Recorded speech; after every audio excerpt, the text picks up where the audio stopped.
Well, it was Kate Blanchett from Burn It Is My Name, which obviously wasn't going to win. That is my name. What is Where'd that? you I don't go even burn it at? remember hearing that in the Where'd you category. go, Dolemite? Oh, Jesus. Oh, yeah. my It's God. called Where'd You Go Burn That? Oh, God. That is my.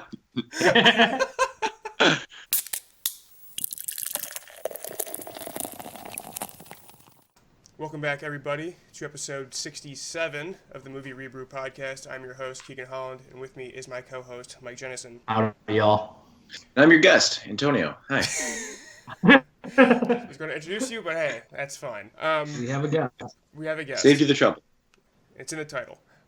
This week, we are talking about 1917. Yes. I bet you missed a movie or two here. I'm going to miss a lot. Uncut Gems, The Two Popes, You got two? Yes. Cats, Yes. Little Women, Yep. There it is. um, Richard Jewell. Richard Jewell, Two more. two Bombshell. more. Shit. Yeah. And one more. What'd you say, Antonio? Bombshell. Bombshell and Oh, how could we forget? I don't know. Titanic. Dolomite.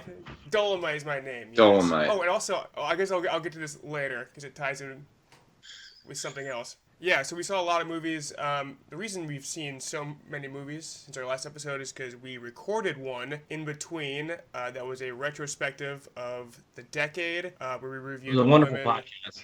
Cats, and Two Popes. But as is tradition with Movie ReBrew, the audio was shit, so we couldn't put it out. So we'll be doing those on this. Antonio hits us with a sad emoji. Yes, I know. Tears all around. I love Skype. So yeah, It's we'll be never doing a those. it's never a bad episode gets deleted either. Like why couldn't Murder on the Orient Express get deleted? I know. Actually, that one That, did that get was a movie. deleted. Didn't we redo that one? I think we did. Did you rebrew it? We rebrewed the Yeah, shit we out of lost. it. Speaking of, you said it's in the title earlier. When was the last time you guys had any beer on this show? I just stopped putting it in the title. Yeah. Is it just the movie podcast now? Well, No, only- beers get drank. Yeah, beers get drank, but you can only fit so much in a title. And since we do like 7 movies now, I just put all the movies in instead of the beer. So compromise. Should just call it all releases December through January. Yeah, pretty much. Well, and now me and Keegan are also drinking a different beer usually, so then Right. there's that. Yeah, it's just a mess. Anything on the menu today? I have something on the menu today. I do too. What's that? Do we not get to that yet? No, we can No, do we our can't. beers. Oh shit! Beers Oh, my before goodness. news. So mine. Beers before news. That's what I say. That's what I said. You know, bros before hoes. It's beers before news. So mine is Kona Brewing Company's Big Wave Golden Ale. Pretty popular one. Do you guys know Never why? seen it in a can. You want to take a guess? Also, I'm drinking. I got a Kona mug in front of me. I'm about to drink that's this beer out of. badass. That's so. My good friend Peyton's #1 favorite beer all time. Wow. Really? Yeah. Hey, guess what year Kona Brewing Company opened? 1988. 1917. Good job, Mike. Just kidding. It's 1994. I got it because I saw the movie Waves like 4 weeks ago, and I Oh, forgot shit. to review it on the last 3 episodes. So I'll also be doing Waves at one point during this review session. Like the Academy, I too forgot Waves came out this year. Ah. Yeah, but this is So I this laughed is a at that really good joke. beer, and it's readily available pretty much everywhere. I had 2 Oh, last night, Kona, and Ko- because of my Kona low tolerance, exploded in popularity Yeah, like my in ass. 2017. I talked. I right over remember when we did Wayne Bob's Day at your house, Keegan, a few years ago. It was my first Wayne Bob's Day, and I was asterisked by Sergeant Lakovich, you. Yes. the commissioner, for drinking Big Waves as my first 6 beers. So even though I drank 32 beers that day, tying with Mr. Jacob Rossi, the first 6 didn't count, even though they had more alcohol in them. Yeah, it's true. I thought you were doing like Heineken or something. No, Rolling No, Rock. they're Big Waves. Rolling. I thought you were drinking Rolling Rock. Someone was Similar doing color. Rolling Rocks that day. Man, maybe someone else is drinking a Rolling Rock. Banned illegal substance, Rolling Rock and Big Wave. And Vincent dumped his beers into the toilet. Yep. And, That's a story for another time. And creepy Jacob recorded it. Jacob record? I thought Lakovich recorded it. Oh, maybe it was Lakovich. Okay, that makes more sense. I mean, let's be honest. Ross probably always cameras in his bathroom at all times. So. Creepy nonetheless. Mike, what do you got? Okay, so I bought a Make Your Own 6-pack about a week ago, and I'm like, oh, I have no problem tying one of these beers in. I could not. So I just went with the coolest one. I went with the Einstök. It's an Icelandic Arctic Pale Ale brewed in Iceland. That's a great can. Yeah. It's a triple hop for flavor and balance. I'll read the side of the can. Brewed 60 miles south of the Arctic Circle, we balance 3 kinds of hops with pure Icelandic water to create an ale unlike any other. It can only be described as an Arctic Pale Ale and is truly one of a kind. Cascade hops give it American character, while the Northern brewer and can't pronounce that word, tradition add just enough bitterness to make this ale refreshingly Icelandic, and to make everything else pale in comparison. Oh, wow. Nice. I gotta imagine Iceland has the cleanest water on Earth. That's based on nothing, but I want to go ahead and believe that. Yeah, I did a layover in Iceland, and I really wanted to buy their $5 bottle of water from the airport just because it looks so good. I didn't, so. You know, it's cheaper to bottle it in Compton and then ship it over to Iceland. That's where they get all their water. Nice. So I'm only a couple miles from the cleanest water on Earth, Compton. Surprising but true. Surprising but true. Is this real? No, not at all. Wait, so how are we tying in your Icelandic beer to the movie? I got no time. What movies we're looking at here? I could do something. Like 8, you gotta find something. Iceland? See, I thought I would be able to, but I really had nothing. I was gonna go with Red Rat because I feel like somehow that ties into something. Oh. But I'd rather drink this beer. So it's.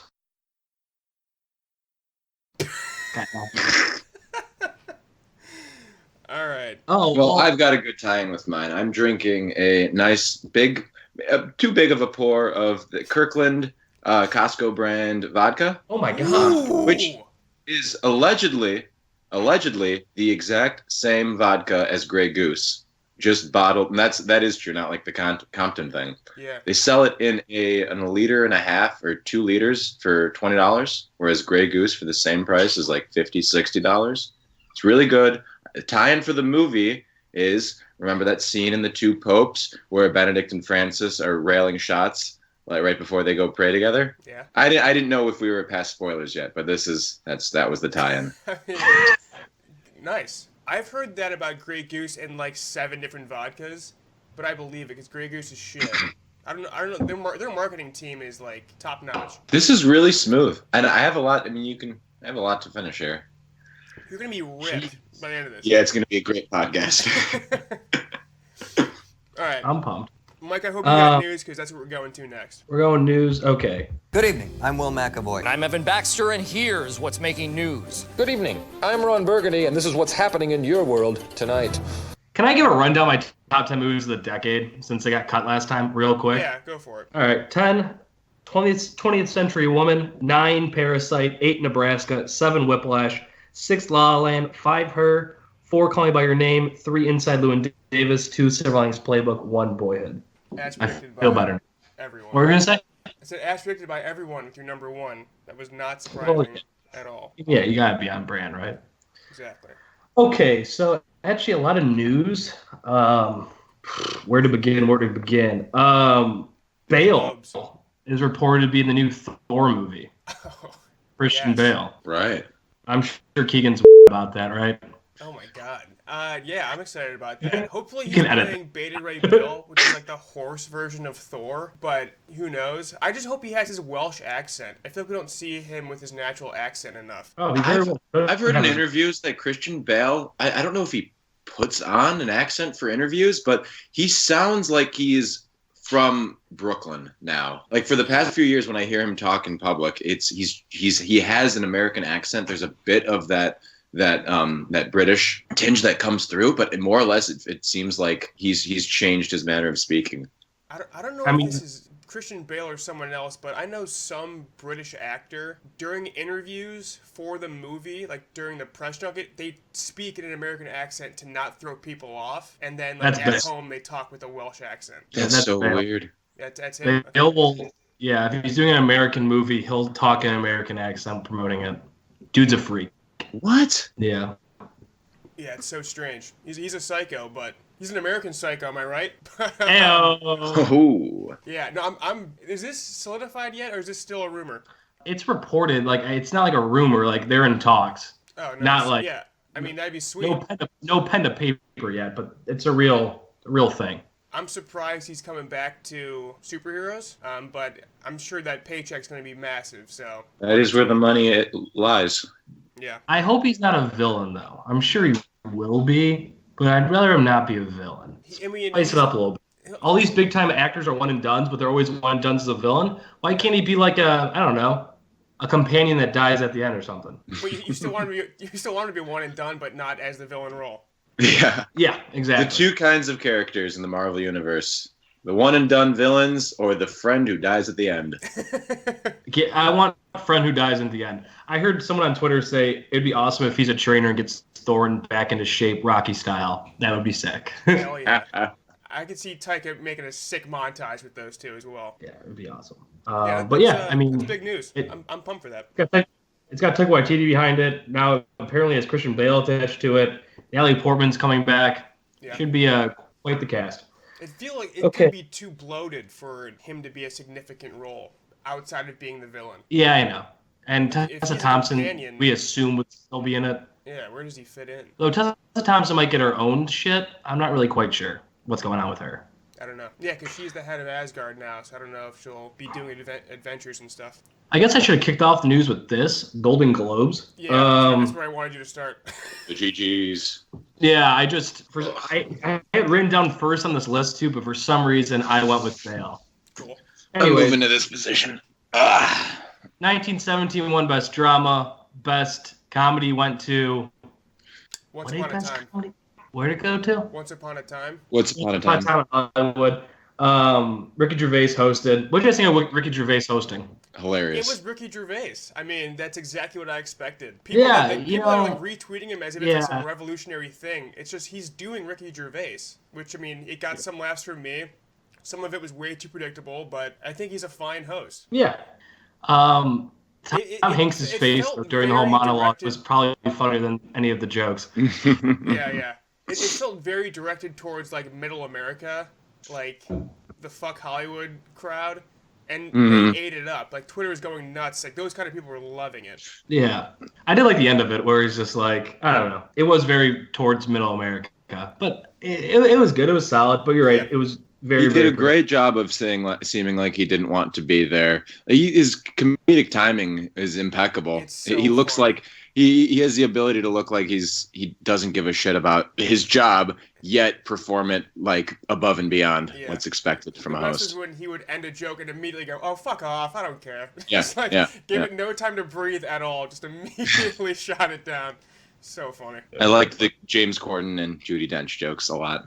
Oh yeah, That censor was working overtime. Yeah, it was. I think they censored the wrong thing too, because they censored. It's on a delay, so I think they have to they censor a few seconds before and after whatever bad words he says. Yeah, because they don't have much time to do it. Yeah, because they let like I thought like the worst part of the Judi Dench joke go unedited, but then he said the word that was edited there was like something that you wouldn't think they'd edit. I forget what it was, but tush. It was something stupid like that. Yeah, so 1917 was the big surprise winning drama, but I don't really think it's that big of a surprise. And Sam Mendes won Best Director. Sam Mendes, that was actually that was a pretty big upset too. Nothing else really jumped off the page. Netflix had a poor night as far as movies were concerned. Yeah. There were some, I think Awkwafina winning was pretty surprising to me personally. Though she's great in that movie, I didn't think she was a front runner by any stretch. Who would you said is then whatchamacallit? Armas? What's her name? Armas. I mean, I was pulling for her, but I didn't think. Give me that category again if you have it offhand. I can't remember. Well, it was Kate Blanchett from Burn It Is My Name, which obviously wasn't going to win. That is my name. What is Where'd that? you I don't go, even Burn It remember hearing that in the Where'd category. you go, Dolemite? Oh, jeez. Oh, yeah. my It's God. called Where'd You Go Bury That? Oh, God. That is my. I still don't know what that Bernadette movie is, though. It's a Richard Linklater movie that like was out for like 3 days in like middle of August. And bombed. And it just has Kate Blanchett, and it's a comedy, so it got nominated. Jonah Hill's sister from Booksmart. Yeah. What a weird list. Is this what's going to be for the Oscars? Yeah, it was off. What'd you say? Is this what's going to be like for the Oscars? Is this like the leading actress category? Yeah, but that was it was in comedy though. Oh, and yeah, Emma that's Thompson right. late. None of those two will be nominated. The actresses were Renee Zellweger, Cynthia Erivo for Harriet, Scarlett Johansson, Marriage Story, Saoirse Ronan, Little Woman, Charlize Theron for Bombshell. Those are the four favorites. They get nominated. Yeah, the only thing Netflix won was Dern for supporting actress, who's turning into a pretty big favorite. Yeah, which, I mean, I love Laura Dern. So Laura Dern's been everywhere these past few years. Yeah, she's had a renaissance. She's also dating Baby Yoda. If you saw that on Colbert the other day. Oh, I did see that. Oh, she was dating Baron Davis. Very sad that that's over. That's some king shit from Baron Davis. Tom Hanks' speech was really good. I thought Ellen's speech was really good too. Mm-hmm. Ellen's was really fun. She basically went there to the comedy routine. Do you think Portia de Rossi was pissed she was never mentioned? I think so. Maybe. Yeah, I noticed that. But it was awkward that she wasn't, but not really. Well, Ellen literally just went up to like a 5-minute set. She thanked her husband Mark, which was funny. That was great. But then she never like ended it by thanking Portia. So it was like a weird mix. But that was hilarious. Portia's hair was awesome. Did you see that? Yeah, it was sick. Or like mohawk. Oh, I didn't see that. No. It's not a mohawk. I don't know what to call it. She looks like a bird. It's cool. Wow, that is cool. I'm already a little out there, and we haven't gotten to the first movie yet. No, we haven't. Let's go. On the Kirkland BAFTA's nominations came out. Did not nominate a single person of color for any of the acting categories, which is wild. Here's a wild stat that I saw. Denzel Washington has never been nominated for a BAFTA. I saw that. Wow. And he has like 9 Golden Globe nominations, like 5 Oscars, and 0 BAFTAs. Yeah. So yeah. Take what you want from the BAFTAs. Not the best precursor on earth, but from what I'm getting out of all these nominations, stuff like that, is that there's 4 movies that have a chance of winning Best Picture. That being 1917, Parasite, The Irishman, and Once Upon a Time in Hollywood. So. Marriage Story seems about done. I don't think Joker has a real chance. Timothée is playing Bob Dylan. Yeah. Best moment of the night, the Golden Globes, was Bong Joon-ho. If you can get over that 1-inch subtitles, the world opens up for you in terms of. How long do you think he spent writing that? That was 0 brilliant. seconds, because that guy's a fucking genius. Yeah. Yeah. That was actually the best part of the night through his translator, which is really cool. However, Parasite's going to be a miniseries now on HBO with him and Adam McKay. Yeah, interesting. I mean, Adam McKay is also directing it? He's EP. He'll probably. Oh, okay. Bong Joon-ho will probably do the pilot, but I assume it's gonna be way more focused on the first half of that movie rather than the second half in terms of tone, especially with McKay's comedy background. Yeah, you'd hope. He did a brilliant job directing Vice. I think say what you will about the content, but I think as a directed piece, he took a lot of very strange and satisfying risks. I thought Vice was wildly entertaining for the dramatic risks that he took. Yeah. However, the dude needs to stay out of his own way sometimes. I mean, Vice was just beating you over the head for 2 hours. Though I like Vice. I think I gave it a positive review still. He hated it, though. I think you both hated it, I thought. No. I think it was 7.5. Yeah, I hated it. Keegan hated it. Charlie loved it. Charlie was singing Charlie. through it. Yeah, I know. So Timothée is going to play Bob Dylan. Directed by the same director who Walk the Line. What's his name, Keegan? Kate Blanchett is my Bob Dylan. I had to listen to Keegan make that 10 joke times. about 4 separate times via 3 different group chats. Including one with me. Yes. I've made it to Mike probably 3 times, Antonio now twice, and then amongst myself probably 10 plus times. Because people for some reason keep sending that article to me. I don't know why. Not even a big Bob Dylan fan. You're a huge Bob Dylan fan, right? Massive Bob Dylan fan. What's that movie called again? Is that your Bob Dylan impression? Yeah. I'm excited for it, though. I think he'll be great as it. He's a little too pretty, I think. That's fair. But, Dylan is rough around not just the edges, but the middle as well. But he's got a good talking voice, and he can do. Me and Charlie were having an argument about it. Charlie thinks that Dylan doesn't lend himself to biopics or biopics, if you will, because of his standoffishness and his dislike of the limelight. But I think Chalamet can do that kind of character very well. He's a great actor. He's a great asshole. Yeah. We'll see. Do we know what the story's about, or is it just like a biopic? Supposedly it's about his centering around his going electric at the Newport Folk Festival in '65. Okay. Which I'm going to Newport 2020 this year, and I would be super jazzed if they did a like a la Star is Born, where they film those scenes at Coachella, like the Coachella scenes at Coachella. Oh yeah. Like Timothée Chalamet would come out as Bob Dylan. Purely speculation. Yeah. But Mike, the director is Todd Haynes, but he did Carol. Oh, and Dark Waters. Okay, this guy's pretty good. Yeah, he's also did Walk the Line, right, Keegan? Mm-hmm. Logan. No. Yeah, he did. Wait, are you looking at the right person? I'm looking at Todd Haynes. I don't think that's his name. He did I'm Not There. Oh. No, you're looking at I'm Not There. Yeah, okay. My bad. Kate Blanchett, Bob Dylan movie. Yeah. No, this guy did Logan, Walk the Line. Oh, James Mangold. The real one, Walk Hard, Walk the Line. James Mangold. Yeah, that dude's a legend. And he did Ford vs. Ferrari. Right, this year, yeah. James Mangold. Just said it 3 times. Really? Yes. Didn't hear it once. However, yes.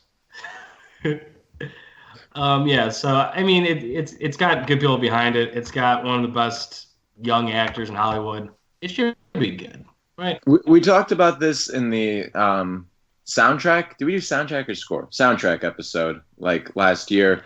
Music biopics are pretty trite, cliche, formulaic. They don't really take any risks. I'm excited to see what this director does. I mean, I think Walk the Line was a standout. It's some of the best of that genre. So I'm hoping we get something like that, because otherwise it's the same damn story every single time. Yeah, I saw a video on YouTube recently, actually, that's just like the formula of musical biopics are just. And the dude picked like 10 movies, and they all follow the exact same thing. I think Ever since the 70s, they've been identical to one another. So hopefully it's a bit different. That being said, I usually still enjoy them. Like Bohemian Rhapsody is not very good, but I had a good time with it. I mean, I just give me Queen and I'll enjoy something. Give me good music, I'm usually on board with it. But if this could do something a little more, that would be fantastic. Yeah. We both enjoyed Rocky Man this year too, which is a little bit different, a little more fantasy with it. Which they play around with it. I've heard for sure. Right? If Rocket Man came out in like November, I think it's in contention for way more awards. It's one of the best movies of the year, I think. Wow. I also heard that the notoriously difficult Dylan is executive producing and has given the director full blessing. Oh, really? That's usually not a good thing, though. If an artist is that close to the movie, you usually can't get what you're going for. I think Elton John's an exception. Interesting. Yeah. Like with Brian May and Roger Taylor, they were way too close to it. They couldn't really. They told a pretty bland story. Mm-hmm. It was very bland and just painful at times. Oscar nominations come out Monday, and want to get down to it? Down to the movies? Surely. You can't handle the truth. She's gone from suck to blow. Do you understand the words that are coming out of my mouth? Do we want to do everything we've seen together first, or get our individual ones out of the way? Let's do the latter. Out of the way. Okay, so I'll start with Waves, because I don't think either of you have seen Waves. Is that the one about the anyone beer? listening to this podcast has seen Waves. So Waves, it's pretty clear that the director wants to make music videos, because there's like what feels like 9 throughout this movie. Not that it's a bad thing, it's just super stylized and like a lot of rotating cameras, 360 degrees for like 5 minutes. It's kind of 2 movies in one as well. And like at the halfway point, I thought the movie was over, but then it keeps going with like a different point of view character. So I've never really seen anything like that before. It's good. It's like a 7 out of 10, which is a pretty standard. Who directed it? I think it was a first timer. Did they do anything Oh, first timer. I think it was a first timer. Let me check. That is the definition. He's a first time director. And what did he do before this? Interesting. Pardon? It's a white guy. Oh no, he did It Comes at Night and Christian before this. I have never seen It Comes at Night. But have you seen that, Antonio? No, it's a name that I've heard. Yeah, I've heard that's a really good movie. But no, it's like a 7 out of 10. I'd recommend it. It's solid, but I don't think I'd ever watch it again. Is it still in theater? I doubt it. Like maybe one theater? Maybe one theater. Maybe the Dollar Theater over in that shady part of town that no one really goes to, but they have cheap movie tickets. Maybe Man's Chinese Theater? Is that where you go now? No, I go to AMC, dude. AMC 80s, baby. I didn't know Lucas Hedges was in this movie. How was he? Oh, I didn't know he was in it? Well, no. So, I knew he was in it, but halfway through I'm like, did they cut out all of Lucas Hedges? Because, like, he's in one wrestling scene for, like, 3 seconds, and then not in it again for, like, 90 minutes. So I was like, oh, they just cut him out of the movie. Interesting. What'd you say? Does he come back at the end? Does he come back and have, like, a major role at the end? Yeah, he's a major player in the second half. Like I said, it is a tale of 2 halves. Like, it's 2 movies. It's really interesting. How was Sterling K. Brown in it? Great. I mean, he's always good. A lot of Oscar buzz for him, but that's died. Yeah, no, he's really good in the movie. And he has the most like emotional stuff to handle as well. Yeah. Is it like Moonlight? All of the trailers I saw made it seem like it was Moonlight 2.0. It kind of leaned into that just because it's mostly black cast, small, independent movie that's kind of stylized. But no, not really. Moonlight's far superior. I can't remember what I gave it. Would I give it a 7? Is that right? Oh, you gave it a 7, yeah. Jesus. Yeah. It's not that high. Would you recommend it? Yeah. I mean... Just for the novelty of it? Yeah, if it's on, like, streaming, I'd say check it out. You recommend it to me? Yeah, I think you'd like it. It's good stuff.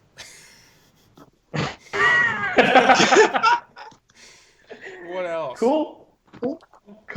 That was Waves. That was Waves. I mean, you guys haven't seen it. No one listening has seen it. If it's on HBO in 3 months, check it out. All right, that's all I gotta say. That's fair. All right. What movie should we do next? Oh, has anyone seen Cats besides me? No, please go ahead though. All right. The floor is yours, Keegan. Mike has already heard this. So Cats has never been good. For 40 years, it has never been good. Okay. So this movie, it's just cats. It's bad. It's off-putting. It's hard to look at. The music's terrible. There's no story. However, I do recommend seeing this if you can get a group of people together and you go in like super drunk. Like if you buy a handle of Kirkland vodka and you want to go see Cats, go do it, because I've never seen a movie fail on every level of filmmaking quite like this movie before. Like, it's abysmal. There's no good song until like the last 5% of the movie when Magical Mr. Mistopheles comes on, and that's a banger of a song. It has been. I mean, that song jams. Me and Mike watched the play in like 6th grade. And loved it then. Loved the song then. And then Memories. It's weird because I think this totally falls on Tom Hooper's shoulders, because there's like 4 directions he's giving to actors. For James Corden and Rebel Wilson, he's just like, hey, this is like an SNL spoof of Cats. So they're just being silly and being dumb. And then there's Ian McKellen, whose only direction, I assume, was hey, you're a cat. So he's like meowing and like purring and like rubbing up against shit. At one point, he's just screaming meow in the background. Like he's just being a cat. Like that's all he's doing. It's so fucking Is he weird. good? He can't sing. And then there's Judi Dench and Jennifer Hudson, who I feel so bad for. Jennifer Hudson is giving it her all. Like she goes so hard on Memories, and that song's fantastic. And she's like snot crying and shit. But she's like just giving it. Like her and Judi Dench think that they're in the Oscar version of this movie. Like what I think Tom Hooper like probably had planned for, especially with this release date. So I feel terrible for them. And then there's like the kind of the no-name people who are just in the musical. They're dancing, they're singing. I don't know. They're just kind of doing the musical again. It's just such a weird movie, but it's legendary. It's a 1 out of 10, 2 thumbs way up, highly recommended. It's just one of the worst things I've ever seen in my life. There's so many moments where I'm just like, oh god, they're still going. Like songs feel like they're 10 minutes each. Like they just, and it's just, Jellicles can cause Jellicles do, and Jellicles do cause Jellicles can. And it's just that. They just say shit and then the inverse of it over and over again. It's so bad. That's how the musical is. The musical is like that. It's just the musical, It's which is a bad. boring as hell. Which sucks, Which right? is awful. It has no plot. Like this was not adapted at all for the big screen. There was no plot injected to it. It's just the musical. It's gonna lose $100 million. I have no idea why this was made. Fire Andrew everyone Lloyd Webber involved. is gonna lose his lordship. Exactly. And yeah, dude, it's just so weird. And I saw the updated graphics for it too, and it still looks Which terrible. came out like a day after the yeah, movie came fuck out. right away. Well, because Judi Dench had a real hand, right? Dude, they all have real hands. It's so weird. Like they'll be in a room where like a human's ring is like a necklace, but then the next scene, like they're using pencils as if they're like cat-sized pencils. Like, is it just a small pencil or is it? I don't know. I have no idea. It's weird. It's awful. Did they think they were trying to do some brand new art style that was going to get praise from critics, but it just was the most colossal flop? Or did they have no idea what the hell they were doing? I think... Actually, I don't know. I mean, a few people made a lot of was, money. Like, going to be art. Yeah, it cost $100 million, and it made like $6 million on opening weekend. I think this will have legs, though. Like, this will be like a Rocky Horror Picture Show type thing where people go at midnight once a month, get hammered, sing along, purr along with the movie. Like, so it'll have like cultural impact, but it's just a failure of filmmaking on every level. It's horrible. That sounds awesome. Yeah, 2 things. I am so excited to see this movie. I really want to see it after everything you said. And how was Taylor Swift? You haven't mentioned her yet. I forgot Is she barely in this? She's barely in it. She sings one song, which I guess is... I thought it was an existing song, but I guess it's an original song. Or maybe her original song's in the credits? I don't know. I don't know. I mean, she's barely in it, and it's just it's another bad song. It's another, he's bad because of this, he's this because he's bad kind of thing. Like, yeah. It's I like that. Well, it'll probably get nominated for Academy Award, so we get to see it performed on stage at the Academy. Is that how few original songs there were this year in movies? One of them has to be from Cats. Yeah, no, like when I was watching the Golden Globes and they nominated that song, I was like, okay, well, this is just the Golden Globes. This is just dumb Hollywood foreign press doing dumb shit. You think it'll actually get an Oscar nomination? T. Swift, probably. That's such a shame. See, the Did people she write well, she doesn't write her own songs. Did she perform an original song for the movie? I guess so. I couldn't pick it out, though. Andrew Lloyd Webber and her wrote this song together for this. Oh, that's fun. The last theme of the movie is cats are not dogs. Oh, I learned that. I learned that in school. In preschool, yeah, we all learned that. Yeah, cats are It not dogs. took a guys, while so to get it through, but yeah, they are not. Cats are not dogs. Yeah, man, it's not good. I'm also. What other now songs were because of it, nominated so- for Song of the Year? What'd you say? For what it's worth, I don't have Cats getting nominated for Best Original Song. I got the Wild Rose song, Beyonce's Lion King song, Stand Up from Harriet. Sure, it's fine. The new Elton John song he made for Rocket Man, and then Into the Unknown from Frozen 2. Good. But it very well could sneak in there. I wouldn't be shocked. No, not a lot of shallows this year, huh? Not a year. I mean, there's no original musicals, They'll so probably give the you'll have. Elton John. They'll probably John? get one. I think he's already got the EGOT. He does. Mostly Pretty off the back of Lion King. Oh, for Tony's, right. The T, it's the hard one. He is hard. He's not. They give out so many Emmys. Right. No, Grammys is easier. You can do an audiobook and get a Grammy. That's true. Very true. That's how I plan on getting mine. I like it. I'm gonna dedicate the rest of my life to get an Emmy for an audiobook. Do they have podcast awards? And Potties? an Emmy for an audiobook. Yeah. Is that what I An said? Emmy for an audiobook. I thought I said Grammy. Yeah, it's okay. You all make mistakes. Bernadette is my name. Speaking about that is my name. Should we do Dolemite? Have anyone seen Dolemite here? It's just me. You told me to watch it, and then John Wick 3 came out on HBO last night, so I watched John Wick 3 instead. I saw half of Eddie Murphy's SNL monologue talking about the movie. Does that count? I like that. No, but I went into Dolemite with super low expectations, almost like a chore to watch it, and I loved it. It was Really? so damn good. Yeah. Why did you have low expectations? Mine are like through the roof. I said, why sorry, did what'd you you have say? low expectations? Why did I have horrible expectations? I'm not the biggest Eddie Murphy fan. He got nominated for a Globe, which isn't necessarily like the best recognition you can get, and like no other award nomination. So I don't know if they're just catering to Eddie Murphy here, but no, it's really good. It's about making a bad movie. It's like it's Disaster Artist, but this one's way more inspiring because the person that is Dolemite, I forget the actual actor's name that Eddie Murphy's playing. The perseverance by this guy to get this movie made is incredible. He was a stand-up comedian, sold like albums that were charting on the Billboard charts. Basically gave up his royalties for life to get this movie made, and everyone told him it was gonna fail. And it's just really funny and also really clever, the ideas he came up with in this movie, and it's all pretty much true. And yeah, just a really inspiring movie. Very, very, very funny. Eddie Murphy was awesome in it. Whole cast is awesome in it. Yeah, Wesley great Snipes in this movie. Haven't seen Wesley Snipes in ages.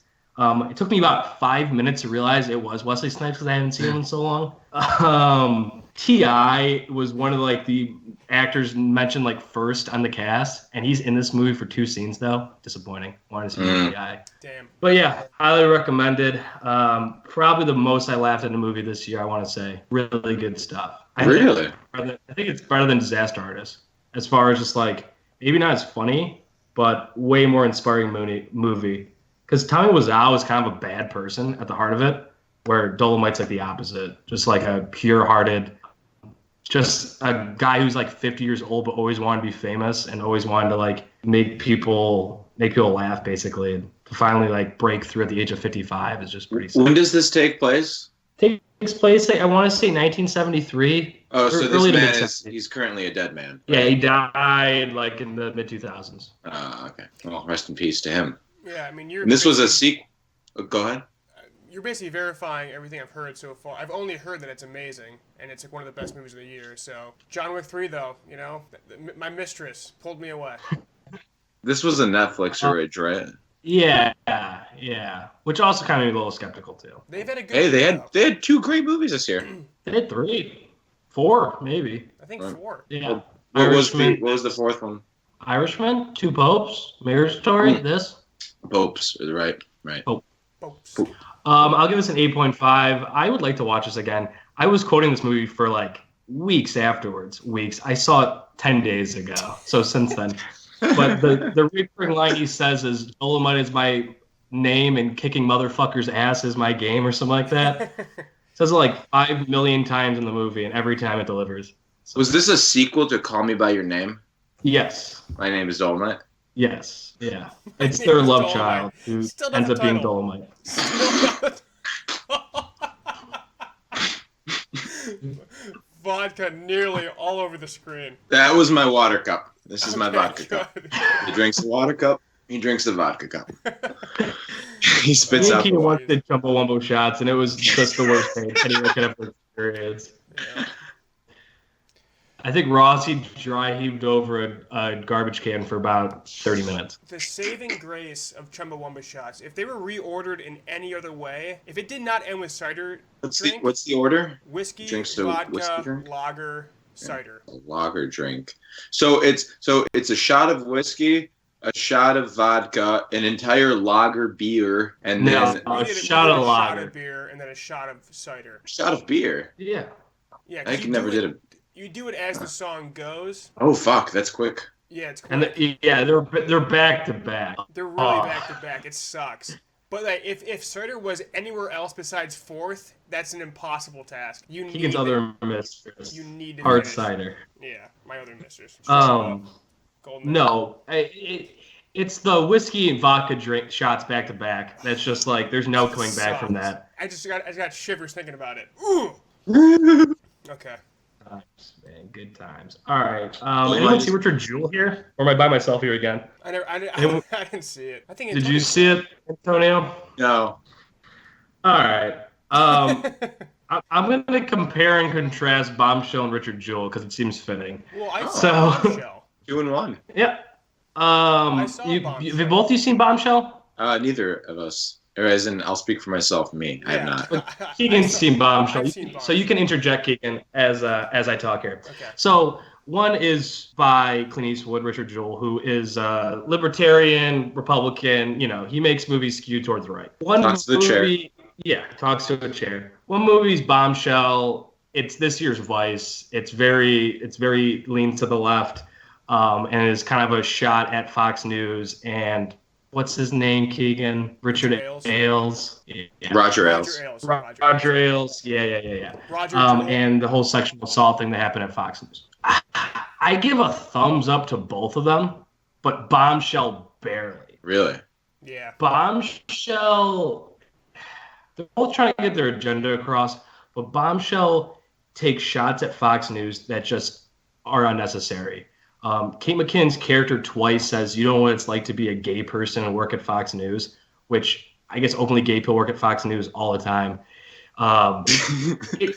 It doesn't know what it wants to be. Is it a Megyn Kelly biopic? Is it a shot at Trump? Is it a shot at Fox News? Or is it about the sexual allegations, which it's supposed to be about?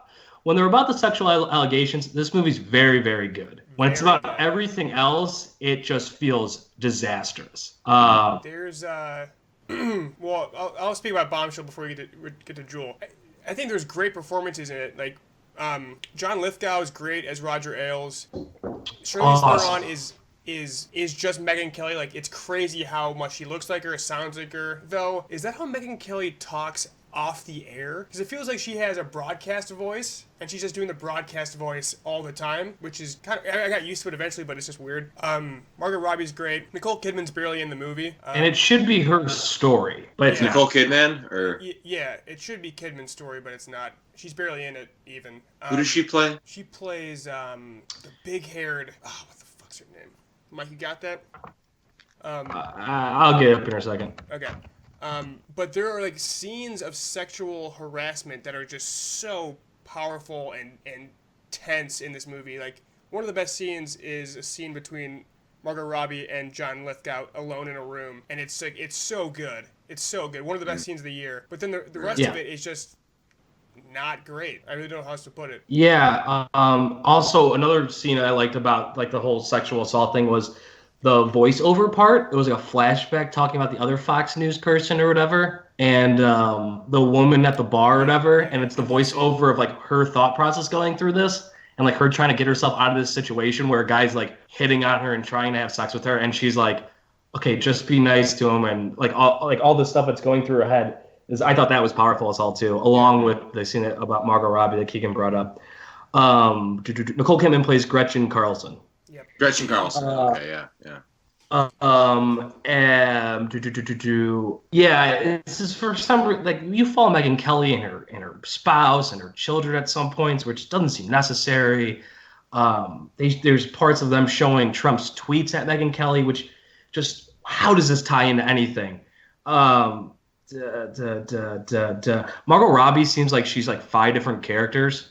She's like supposed to be like this pure-hearted Christian, but then in the next scene, she's sleeping with Kate McKinnon and is bisexual. Wait, what? And then That's it's a just thing? it literally, her character is just bouncing all over the place. The person that plays Sean Hannity has a pistol in his belt buckle, in his belt loop or whatever. He's like carrying a gun like in his.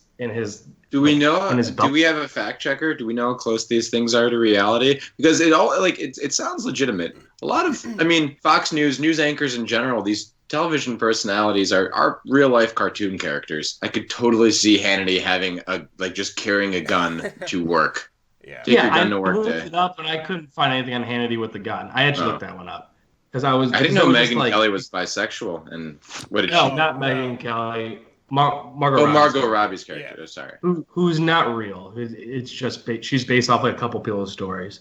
Oh, so yeah. Really? There's also And then a lot of random, go on.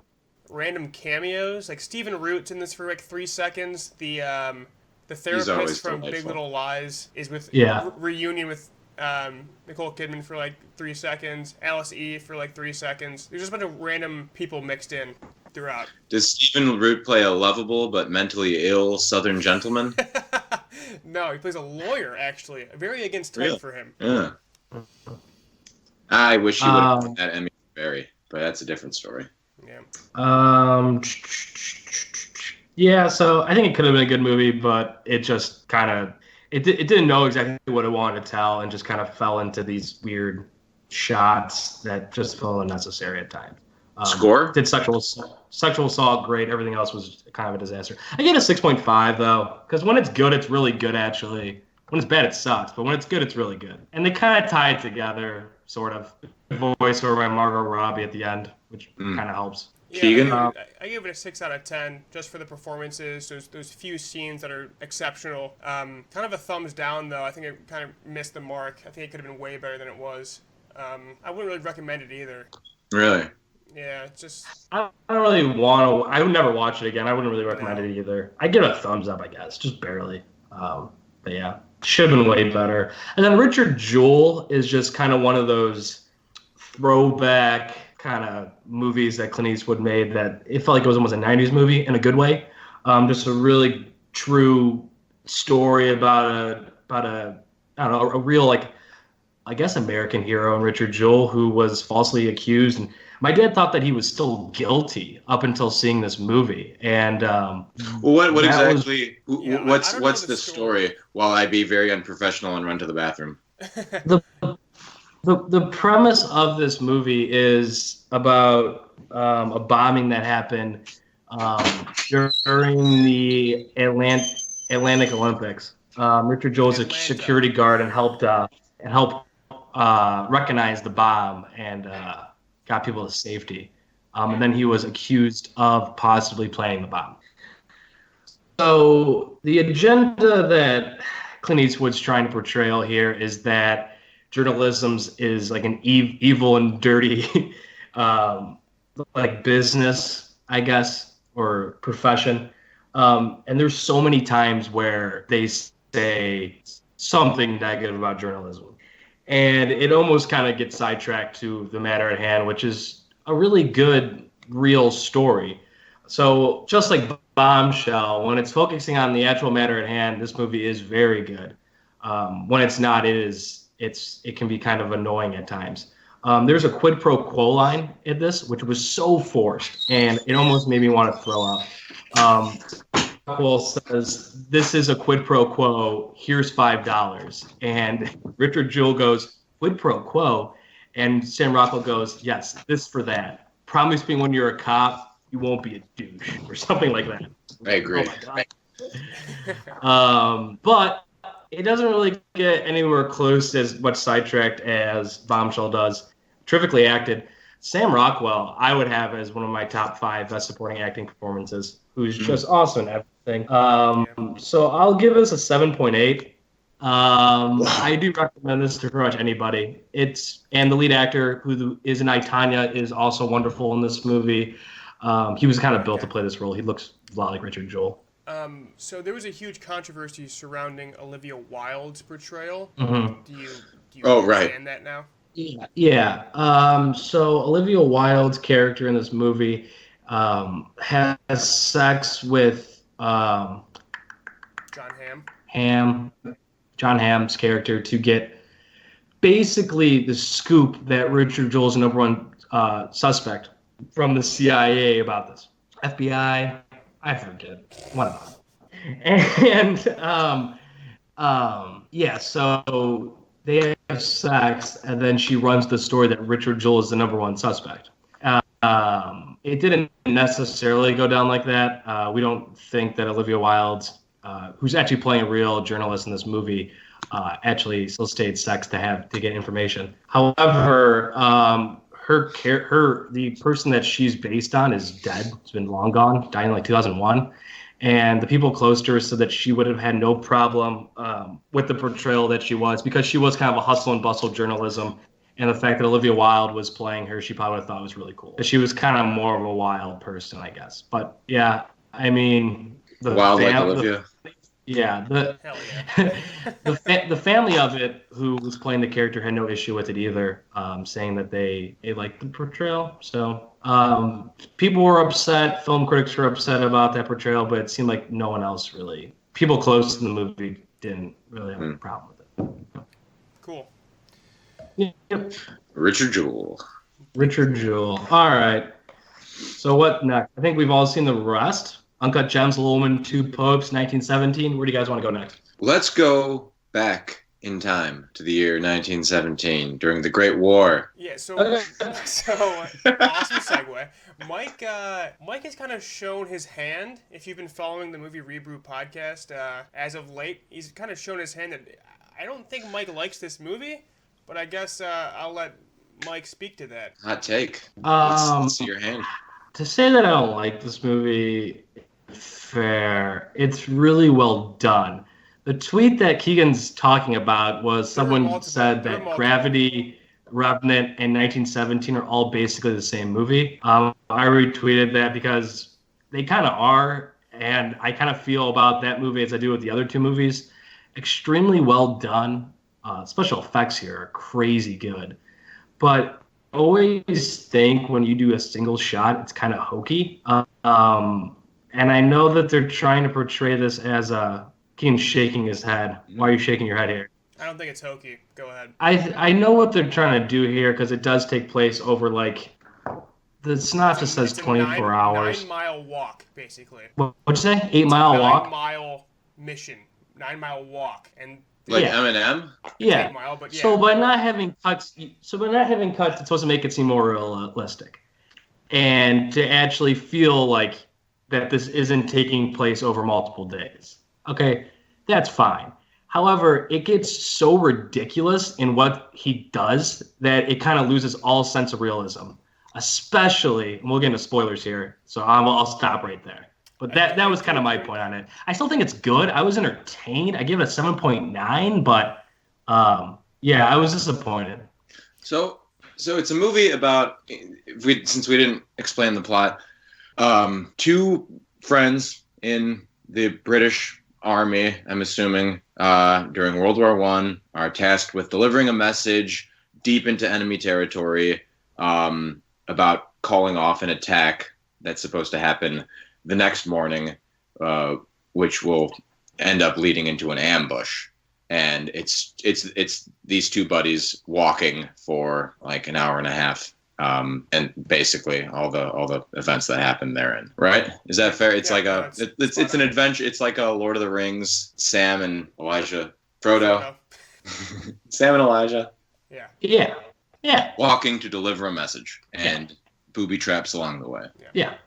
I agree that technically, I think it's way better technically than it is narratively. I think it's a super simple story, and you're right, Mike. It does stretch your suspension of disbelief many times. It kind of like we'll get to that in spoilers a bit, but at times it makes no sense of where he is versus how he's getting there and all that kind of stuff. But technically, I think the one shot is awesome. Roger Deakins is a fucking legend. You know how much I love Roger Deakins. Yeah, and I mean, this movie is beautiful, stunning. If it wins Best Cinematography, if it wins Best Visual Effects, I'll be totally cool with. Yeah, the chemistry between the two guys is awesome. And then there's just like cameos, like brief scenes with a bunch of very famous British actors. And it's also, I think it's a really funny movie. I had a lot of like audible laughs throughout the movie, so they mix in humor with a pretty suspenseful, tense movie. Like, you never, once they start going on the mission, you really never feel safe or confident. I think that's added, especially with the one shot. You never feel like, okay, they're kind of out of it. They always feel like they're in the thick of things. But yeah, narratively, it's super simple, but yeah, well acted, awesome technically. I'm going to give it, and I mean, me and Mike are pretty similar here. 8 out of 10. I'm obviously I'm pulling for it to win cinematography because I love Roger Deakins, and I think it probably will. I don't think it's a best picture. Maybe Sam Mendes for director, but yeah, it's not like, I don't think it's the best movie of the year, but I think it's a really terrific film, especially a war movie. It doesn't glorify war like at all. World War I sucked, and it shows how awful it was really well. Yeah, and if I would have saw this movie in August, and I just saw that it had good reviews and stuff like that, I think I would have had a better time with it. But I was just seeing this movie straight off winning the Globes and hearing like it could win Best Picture and stuff like that, and it's just not that movie, at least for me. Yeah. And I think Keegan agrees with me. I think we're kind of agreeing on it. I know, but we just took very different ways to get there. Yeah. I think it's a well-told story. It feels like almost as though you're being told a story from a veteran talking about their war experience, and this long event that happens over the course of 24 hours. It's a different kind of war movie than like a Saving Private Ryan or a Platoon or something like that, or like a Tropic Thunder. But it's like it's told. I think it's told very well. I don't know how much staying power this movie is going to have. It didn't stay with me over the course of the last few days like some of the other movies did, but I had a good time. It was beautiful, like you said. There were a lot of suspension of disbelief moments, which we can get into later. But I mean, I'm giving it an 8 out of 10 as well. Yeah, I mean, yeah, so we're all pretty much on the same. I think it's just me and Antonio came at it at a pretty level and got to 8, and Mike, you came from it's going to be here, but you came down and got to the same. Right. So, I really like war movies, and I haven't seen a good war movie has been released in some time. Mm-hmm. I don't really care for Hacksaw Ridge that much. I like Hacksaw Ridge. Dunkirk's good. I kind of feel like Dunkirk the way I feel about this movie. So I was just looking forward to like a really, really good war movie, and it's just fine. It's good. So spoilers. What Antonio said about it felt like it was an old time like war veteran telling the story. These movies adapted off what Sam Mendes' grandpa used to tell him growing up. Oh yeah, that? Oh, okay. I remember reading that at the end. Yeah. So I read into it more, and actually Sam Mendes' grandpa was a liar. He would deliver messages for Great Britain.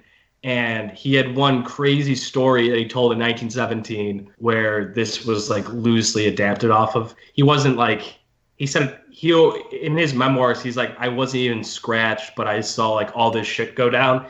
But so it was like a more dramatized version of that. But that is cool. He basically adapted his grandpa's like greatest adventure into movie. I wish I would have said this in non-spoilers, but awesome song. Poor Wayfaring Stranger is an amazing song, and especially the version they use both in the movie and in the trailer, which I can't find anywhere, are amazing. But there's like, it's like a song that's like hundreds of years old. So there's tons of versions of it. I think Ed Sheeran even did a version of it. But amazing, amazing song. The score too is awesome. He starts getting shot at when he's trying to cross that bridge, and it just like picks up, and the drums kick in. Woo! That was awesome. The initial moment when they're crossing through no man's land, going through the craters, and the camera's following them very, very brilliantly, like it crosses the water and all that. The soundtrack keeps changing time signature every time like a new obstacle was presented, and it makes for this very ominous, anxiety-inducing thing that I thought was really well done. Do we know what the composer? What other movies he's done? I don't. I can check that though. This isn't a Scott's movie, is it? Really dug the score. It's like Tom something, I think. I'll look it up. Thomas Newman. Thomas Newman. Oh yeah, right. I remember him. Did he win? I don't think he's ever won before. I think He that's was just one of the big nominated. things. Yeah, he's Because I been remember nominated. that him and his brother Randy were both nominated at the Golden Globes. Randy Newman's Not his brother. necessarily. I don't think they're related, Okay, I was but gonna say- they were announced together, and they were announced one after the other, and I thought, oh, a couple of Newmans. Oh, funny. I don't think they're related. I think the trailers kind of spoil that Tom and Yeah. Baratheon dies halfway through because he's barely in those trailers.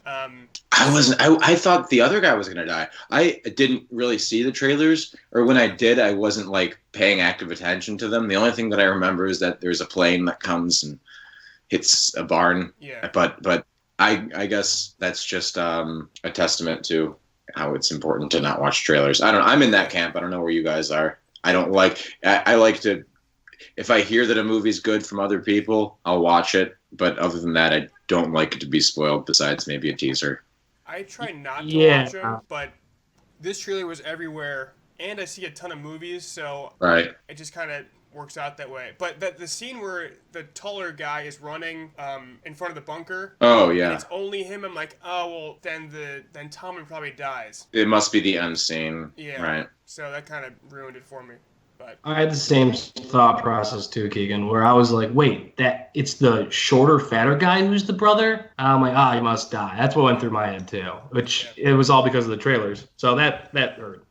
And I'm You the know same one of as them you, has to- Antonio. You got like trailers, but you couldn't avoid this one. I couldn't at least. I don't like movies, or I don't like movies. What was I saying? and sentence. and cut. I don't. You expect in this movie that one of them, like from the beginning, you expect that one of them is going to die because that's how you write a story. That's how you make a movie. Yeah. But I didn't think it was going to happen that early in, and it was very emotional when it happened. Yeah. It was the price of compassion. Yeah. Yeah.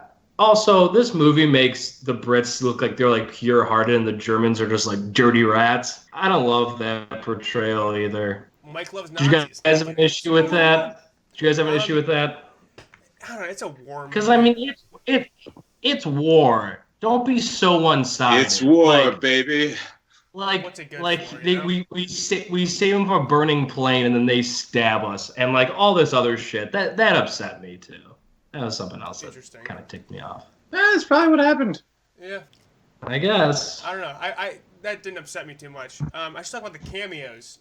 Colin Firth, Andrew Scott, Mark Strong, Richard Madden, Benedict Cumberbatch. 5 like pretty big names in terms of British actors, all in here for one scene each. All killed it. Especially Andrew Scott. That scene was fucking hilarious. I don't want the Huns to get this, so if they get you, I don't know, just throw it back, I guess. When you talk about the flare gun, I thought he was great. How much he just like despised where he was at in life, and just like, oh, it was so good.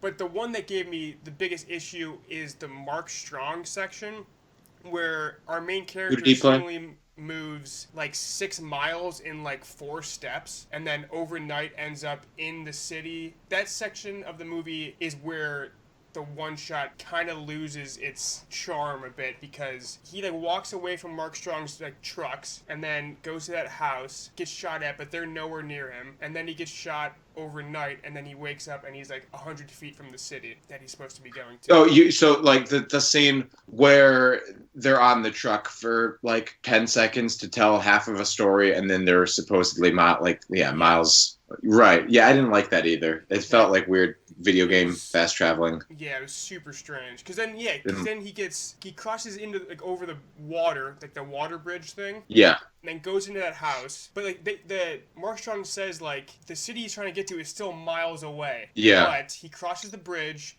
goes in that house, gets shot. So you fast forward. That's the one cut in the movie. One actual cut is when he gets shot. Right. And then he wakes up, exits the house, and is at the city. So it's like, is he miles away from it, and we just like truncated it, or like it was the weirdest jump for me in terms of logic. Yeah. You could have. Yeah. They didn't need to do that. You could have. Another part that the suspension of disbelief didn't work for me. And this is a pet peeve in general that I have about movies. Why do people not hear the planes until they're directly overhead? Oh yeah. Yeah, very often when there's a plane in the movie that might be like doing reconnaissance or something, or like it's a plane that the main characters don't want to be seen by, nobody hears the plane until it's like directly overhead of them, and that happened a couple times in this movie. Yeah. Those old things were loud. This was like 15 years into planes being a thing. Yeah. Those mothers could they flew like 200 feet up and they were loud as hell. Yeah. Also, the Germans are basically stormtroopers. Yeah. They can't hit anything. Yeah, that was the one time they're like running side by side at that wall, and the German just keeps tripping and falling. Yeah. Oh. Yeah. From any point where he crosses that bridge, for me, I was fine with the movie until that point, and then it just collapses on itself. Like the one shot stops working. It doesn't make any sense how he gets there, and then he meets the girl with the baby, and I'm getting weird Apocalypse Now vibes from that, and just everything just felt just so weird after that. We are talking about. I thought it was one of those things where he actually died and actually got shot from the soldier, and this was just like him like hallucinating on his deathbed or something. God. We were talking about guns from 1917. They weren't the most accurate thing. I mean, they still had bayonets attached. Yeah. So that part is believable. Yeah. That's fine, but so I guess he gets shot, but that helmet saves him. I guess we're supposed to believe that, right? That's shot in the head. Yeah, that happens. Yeah. That's why they made the helmets like that. Okay, so he just gets concussed, right? And he wakes up 12 hours later. Yeah. He's bleeding profusely from his head, but he's fine. Was he in blood? Because it looked to me like it was water. I couldn't tell because it was really dark. But I thought it was water was dripping on him, and that's what woke him up. I thought he was in a puddle of water. No, because he keeps touching the back of his head though, and then when he just got shot. But he's with the woman, and she also attends to his wounds on his head. I'm pretty sure he was bleeding from his head. Maybe it was water. It'd be better if it was water. I hope it was. I'm a sucker for the French woman in the countryside during a war movie. I love it. Glorious Bastards. Glorious Bastards, Overlord, this. Give it to me all the time. Put it in my veins. I love it. So I had no problem with that section at all. And it gave us time to breathe, because that's the one moment I'm like, okay, God, we're out of it for a second. Though they're basically knocking at the door, they're right there. But he also leaves the door open when he leaves the building, so the camera guy can follow. Yeah, I know. The one shot is a crutch. It hurts this movie. After the hour and a half point, it actually hurts the movie, I think. Well, the movie's only an hour and a half, so the 40. After he gets shot. After he gets shot, it hurts the movie. Yeah. Also, he's floating down the river for maybe 200 yards, and so the city is burning, and then I don't know, a 2-minute run away, like the army is about to attack on the other side to the German. Like what? There are a lot of flaws with this movie in terms of spacing. The entire time I was trying to map it out in my head, like where we were going, how long it took to do this in real time. That's a problem with the one shot. That's where I think it does lose some points with me. But I feel like we're mostly criticizing this really beautiful movie. Yeah. I mean, it's all the set design from the first No Man's Land to the trenches, to the colors with the city burning when he wakes up, spectacular. Yeah. I mean, they really went all out making these sets, and I really love that. There were numerous times I was like, wow, they built this. That's crazy. Yeah. Yeah. Sound design is really cool in like a sadistic way. What was that? Trench warfare is really cool in like a sadistic way. It's fascinating. Very fascinating is probably the better word to use. That's the best I've ever seen it done. I haven't seen like 1940s World War I movies, but I doubt they're as good as this. So. I learned a lot about how the trenches worked, how there were up trenches and down trenches and one ways, and just from watching this movie, it was like educational about how that was done. And I guess No Man's Land was very accurately done. I read like a blurb from a story that said You expect it to be like this open field like the end No Man's Land scene, but I guess is the idea that it sort of starts like that, and the more and more battles are fought, it becomes like this big mess with mortar craters and barbed wire and Yeah, and like puddles of water and stuff. yeah. Just super treacherous. Yeah, but Yeah, I think it originally starts out, as like a grassy field because there's been no fighting on it. Do we assume, this is changing the subject a bit, do we assume that the main character like dies later on in the movie, or like later on after the story because of his infected wound? Did you guys catch that? He gets a really deep cut from the barbed wire, and then his like hand goes into a dead body, and like 15 minutes into the movie. I was waiting for that to play more of a part, but once he bandages it up, he's kind of quote unquote healed from there. But I mean, yeah, he probably dies from that. Yeah, because that was the reality. Yeah, have either of you seen They Shall Not Grow Old, the Peter Jackson World War I documentary? No, not yet. Unfortunately, no. It's terrific, and that also paints World War I as just the worst thing in the world, with rats and disease and just mud, and yeah, people would just like die in pits of mud because they couldn't get them out, and horses would die the same way. I'm so fascinated by World War I because yes, there's planes and tanks, but there's also horses and and bayonets. It's such a weird mix of the 20th century and the 19th century colliding. Yeah, and like the world progressed so much at that point. It's most really of the boys that were sent to fight like grew up where they had never seen an automobile before, and then they're launched into this insane trip with tanks and planes and all this technology that was so otherworldly to them. I saw a picture on Reddit that was like, it was 4 guys. One was a Civil War vet, one was a Spanish-American War vet, one was a World War I vet, and one was a World War II vet, all in the same family. Can you imagine fighting for slavery and then seeing an atomic bomb go off? Like, the advancement in technology during that point is insane. Right. I'm also going to listen to Dan Carlin's Hardcore History. Hardcore History, yeah. He has a 6-part... That's awesome. A 6-part thing on World War I. Each one's like 3 hours plus long, but I'm going to listen to that. Everyone says it's awesome. Mm-hmm. I've listened to a little bit of it, yeah. Yeah. Nothing else to add from me in terms of this. You guys got anything? No, just really, really beautiful movie. Flaws in the story, but otherwise it was an enjoyable theater experience. Sound design was incredible. The shots sounded like what I would imagine actual gunshots and mortar blasts, and that explosion scene with the rat made my theater jump. Oh my god, yeah. It was really cool. It just happened so quick.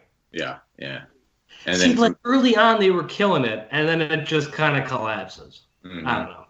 I like how it begins and ends, the rhyming of the tree, laying down underneath the tree. Yeah. And I like how uneventful the beginning seems to be. Like, the guy wakes up, the sergeant says, "I got a thing for you to do." Okay. And then 5 minutes later, we're in fucking no man's land already. Yeah, it's a quick start. That was the reality. I mean, that's how it was. Here's a mission. You have to do the mission. Go on the mission. Mm-hmm. Good luck. It's funny that my favorite part of it is the one shot, but that's also the cause for all of its problems. Mm-hmm.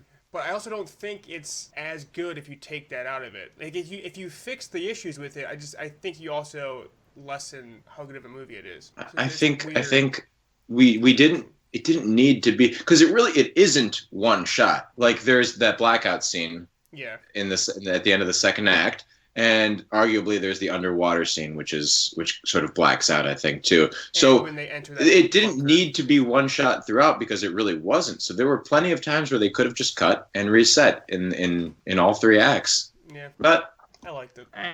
Just do long takes. That's all I had to do. Long takes with wide lenses. You can cut every once in a while. I don't know. It just seemed forced. I get the point of it. I get what they were trying to do, but it's kind of missed for me.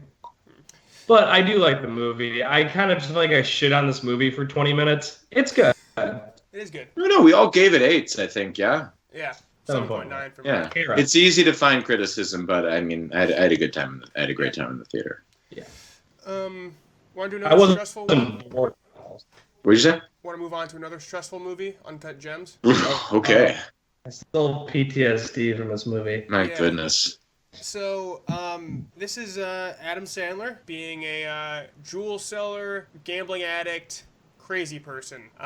Directed by the guys that did Good Times, which is just like a 2-hour chase movie that never lets up. I actually think Good Times, I'm on an island here, I think Good Times is more stressful. I've gotten a lot of pushback in terms of that. But, Haven't seen it. Mike, where do you fall in that sense? I think if I would see Good Times like today, you very might well be, but just the stress I felt seeing Uncut Gems, it's hard for me to say that it's less stressful. I was in pain watching this movie. Very much. So, Agreed. Adam Sandler buys a big rock worth a lot of money and then makes a lot of dumb decisions that gets him in trouble. That's basically the movie, and it's awesome. He is incredible. I think everyone knows that Adam Sandler can be a good actor when he wants to be. He just makes a lot more money not being a good actor with his dumb comedies. But when he turns it on, man, he turns it on in a big way. And he didn't get nominated at the Globes, did he? No. I hope he gets nominated. He won't get nominated for Surprising. He really hasn't gotten nominated anywhere besides like small critic circles. He won a lot, but it's more of a critics movie than anything else. Yeah. This doesn't really bode towards the Academy, unfortunately. It's the way it is. It's true. It's a shame because these guys, I've seen 2 of their movies and they're both very, very good. Such a unique style. Yeah. I've never seen another movie quite like it. Like, yeah. The closest thing I see is Good Times. Yeah. Which I haven't seen that, but it's a very unique approach to directing and done so well. It's very kinetic, and the way they use color, a lot of neon colors infused with it, it makes like a bland New York seem like it's like a cyberpunk world almost. The way they use color, it's so fucking cool. Yep. I'm such a sucker That's for neon. Great description. Yeah. Fuck. But overall, the story is simple. It's a guy who gets what's coming to him. It's in that way. It's like reminiscent of a classic like Sophoclean or like Shakespearean drama. Man makes a lot of bad decisions, and in the end gets what he deserves. Yeah. And Kevin Garnett's in it, just Yeah, like Kevin in Garnett, who's I think actually Merchant in of Venice. He's in that. He's in it a lot. Or Antigone. Yeah, he's really good. A lot. And he's really good, yeah. I was like, he'll be in like the one scene where he sells his ring and that's it. But he's in it throughout the entire movie, and he's giving a pretty good performance. Lakeith Stanfield is always great. But go ahead, Mike. Sorry. I cannot believe how much Kevin Garnett was in this movie. It shocked me, just stunned, and he was good. Yeah. The other celebrity being the Weeknd, who he didn't add or take away a lot for me. Yeah. But my least favorite scene in the movie. Yeah, not that great. But Kevin Garnett like performed, and he was being himself. And I read in an interview that he was surprised that people are praising him for it because he was like, I'm literally just being me. But it's acting is a hard thing. Yeah, he's believable. He's good. People are going nuts for that Julia Fox, the mistress girlfriend. That Julia Fox. That Julia Fox. Is that her name? Am I making that? I think Julia is her name in the movie, and Fox is her last name in real life.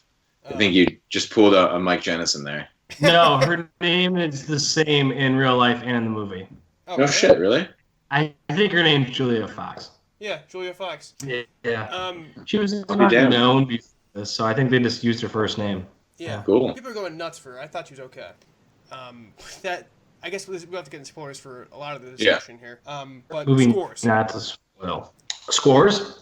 I thought you said sports. Sports. Let's get into sports for a minute. Can we pause this podcast and talk about sports? I've actually liked this movie more since I left the theater. I think I was just like in so much pain from watching this movie that I walked out like being kind of disappointed with it.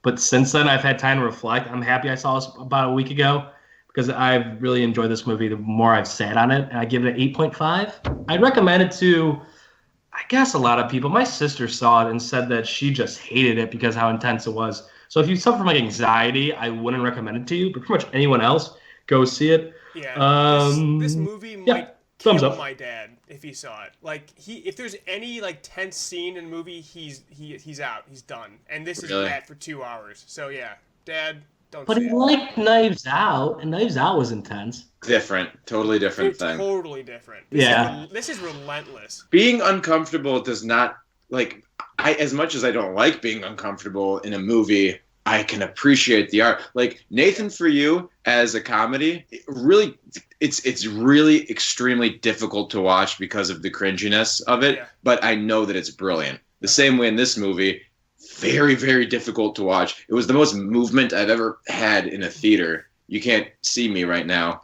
but I'm like He's moving a lot, guys. imitating how I was in the movie theater. Yeah. I don't think I want to see this movie again for 5-10 years, but they did a brilliant job. Yeah. I think Because of uncomfortableness is the best way to put it. He hates being uncomfortable, and this is extremely uncomfortable. Yeah. Yeah. Artful, uncomfortable. Yeah. I'm like Mike, where I like it more the further removed I am from it. I walked out of it, I was like, my dumb joke was Uncut Gems were like uncut film, because I feel like it went on forever. But being further removed from it, I take it from an 8 to an 8.5. So I'm going to give it an 8.5 out of 10.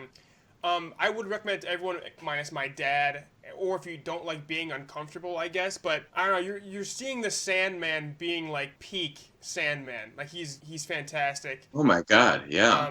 The style of it is awesome. It's kinetic as hell. It's uncomfortable as hell, but in a good way. It's not like it's going back to Bombshell. Like that scene with Margot and Lithgow is uncomfortable. This is a different kind of uncomfort. Because you just feel like, oh, this guy's, what are you doing? What are you doing? Oh my God, go get the thing. You don't have the thing. Go back and get it. Like, there's a specific MacGuffin kind of thing that, like, lingers over the entire movie. And it's constantly on your mind. You're like, oh no, oh my God. And you just feel so bad for this dude doing dumb shit over and over again. A great take on addiction. Gambling addiction, addicted to sex, addicted to pretty much anything you could think of. Great take on it, because he knows what he's doing is stupid, but he just can't stop doing it. Yeah. He wants that thrill. Yeah. He is chasing that dragon.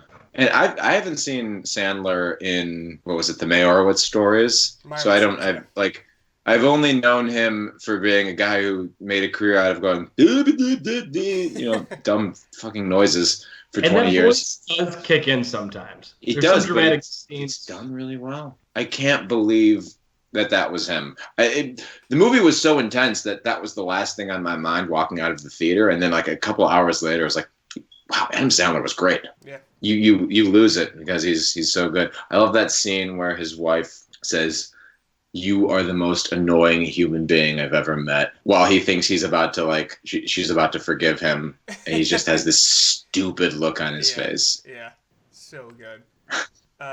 Score from Antonio before we get to spoilers. Yeah, I think we all agree once again. I'll give it the old Federico Fellini 8.5. There we go.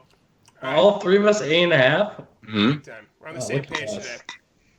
So spoilers. The thing I was talking about is the Celtics championship ring. I'm constantly saying to myself, "Go get the fucking ring. Go get the ring.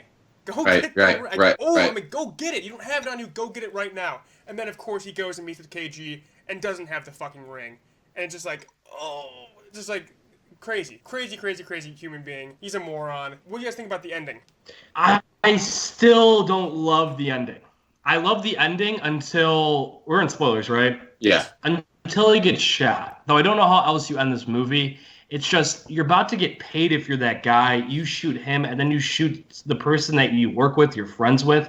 It just didn't seem justified. I think it was absolutely justified because Adam Sandler would have gotten the money, and then he would have done the same bullshit over and over and over again. The guy went through like 6 rounds of it over the course of like the week or so that movie takes place, and he's just sick of it. And he's a hothead as well. Yeah. So it makes sense that he did that, despite there probably being cameras and this or that on him.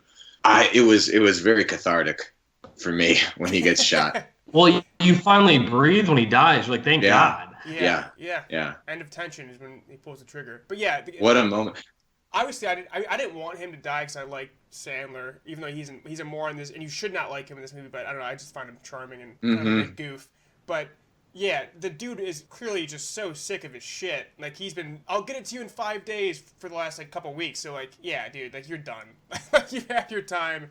It's over. The craziest decision of the movie, I think, is Julia Fox letting the Orange Man cash out. That's when I was freaking out because I thought he had killed her or something. Yeah, I thought that he was in on it, but I think that was like a red herring. Yeah.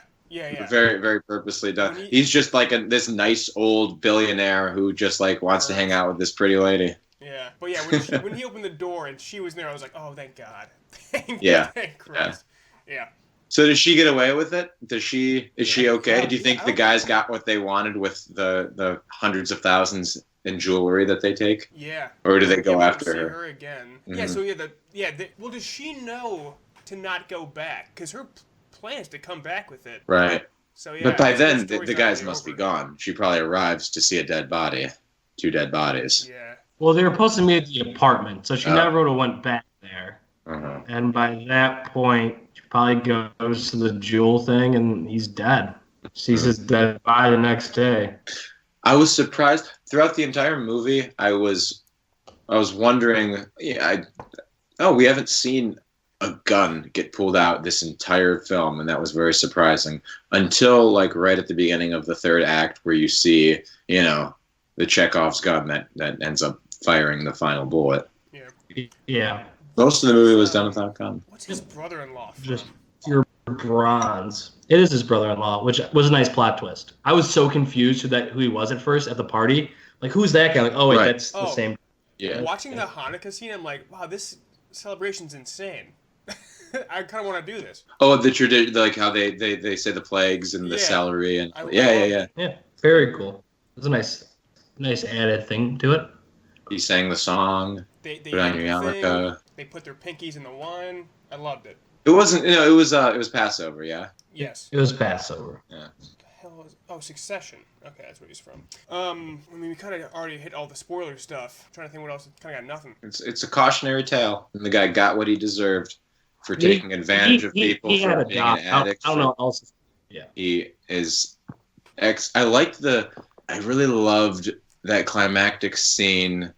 Kevin Garnett calling him out about exploiting the diamond or the mineral miners in Africa, and that just leads to this Sandler monologue about how he and KG are the same and what their art is and how everything is exploitative if you want to get ahead in the world.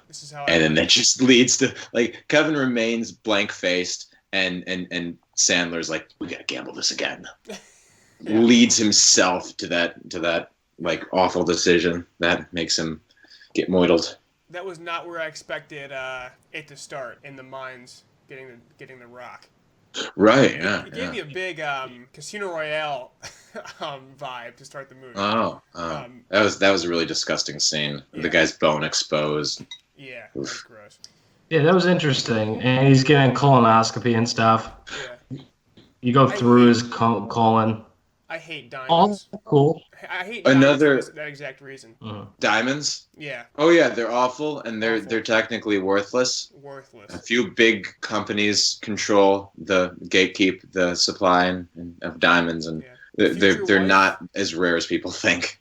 Don't buy them. If you're listening to this, I'm not buying you a diamond ring, okay? If we can take a nice trip, I'm not buying you a diamond ring. There's much prettier stones out there that are a lot cheaper and are way cooler. Look at that opal. Opals are magnificent rocks. Yeah. I loved the opening and ending scenes going through the opal. It felt very, very much like 2001: A Space Odyssey. It was weird. It was unexpected. For that movie. Yeah, but I dug it. Just another knockout for A24. We didn't talk about this at the beginning, but like the cow movie, First Cow. I don't know what it's about. There's a guy with a cow, and the cow is helping people, and it's America, and it's like the 1700s, and I'm gonna like pay a lot of money for a ticket to see that movie, and I'm gonna love it. They could sell me anything. I don't know what that movie is. Yeah, really? 24. It's a new age. It's called First Cow. It's a sequel to First Man, I think. Yeah. I think it's about a man and his dairy cow, and they go to the New World, and there's British settlers there, there's Chinese settlers there, there's Native Americans, and I don't know, they do good acts with the cow. It looks very cute, very Wes Anderson-y. I'm going to love it. You guys are going to love it too. Coming out in March. I'm intrigued. Yeah, it's A24, so it should be fantastic. Have they made $100 million yet? on a movie? This is their highest grossing one ever. Really? Yeah. Yeah, which I imagine it's probably like 70 million right now. Only 43.5. Mm-hmm. Okay. Should we talk about a couple of pontificating? A movie seemingly custom made for yours truly. If you thought one pope was ridiculous, wait till you get a load of this. So, that's the tagline. 2 popes. And it just trails off the end. The words get smaller and smaller. 2 popes. It's just called 2 popes. It's just 2 popes. Tells the story of kind of the transition between Pope Benedict to Pope Francis, but it also covers a lot of the years before that even happened, and it covers their ideological differences about the church, where the church stands, and covers very briefly the abuse scandal that's running rampant in the church at the moment. And then it goes deep into how Pope Frank became Pope Frank and how he kind of grew from a young priest to the man we know now. As a Catholic who loves Italy and the Vatican and Pope Francis in particular, this hit every beat for me. I dreaded watching this movie because I figured it would be boring and anti-Catholic. It's not.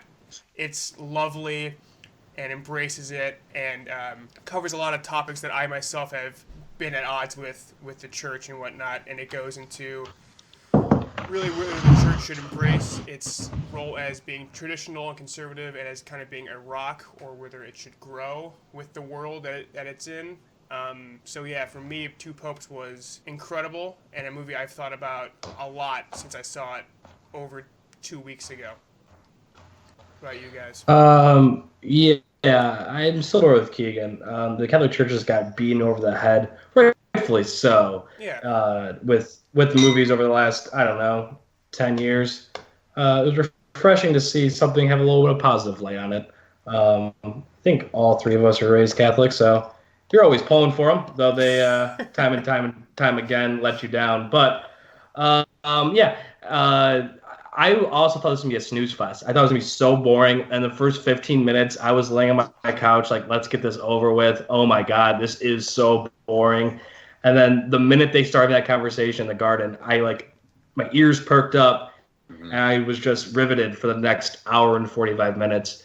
Pope Francis is a very interesting, brilliant man, and I knew about him a decent amount before this movie, but really grew a lot of affection for him after this. That's my biggest takeaway from it. I came into it a little bit like Mike, more so than Keegan. I was expecting this to be a snooze fest, an old people movie for like old church ladies that haven't taken a shower all week, and I was and I also thought it would be dumbed down. I figured there would be some theology discussed, but it was actually extremely engaging.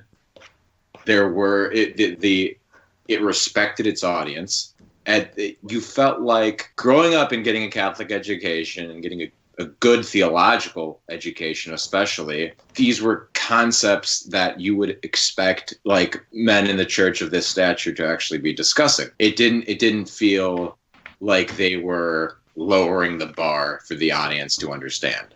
Yeah, for sure. Very, very happy with this movie. That's a good way to point. That's a good thing to point out. It's meet me here. It's not you. I don't know if this movie works if you're Muslim. I don't know, but from all of our perspective, this movie really works because it does ask and answer a lot of interesting theological questions. And just outside of that, too, they absolutely nail the casting. Like, Jonathan Pryce and Papa Francesco are identical.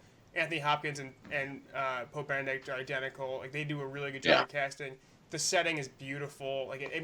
Even that just helps. It's nice to look at as well. So, maybe if it does get boring at times, you still have this great backdrop to look at. It's really a bottle movie that moves setting.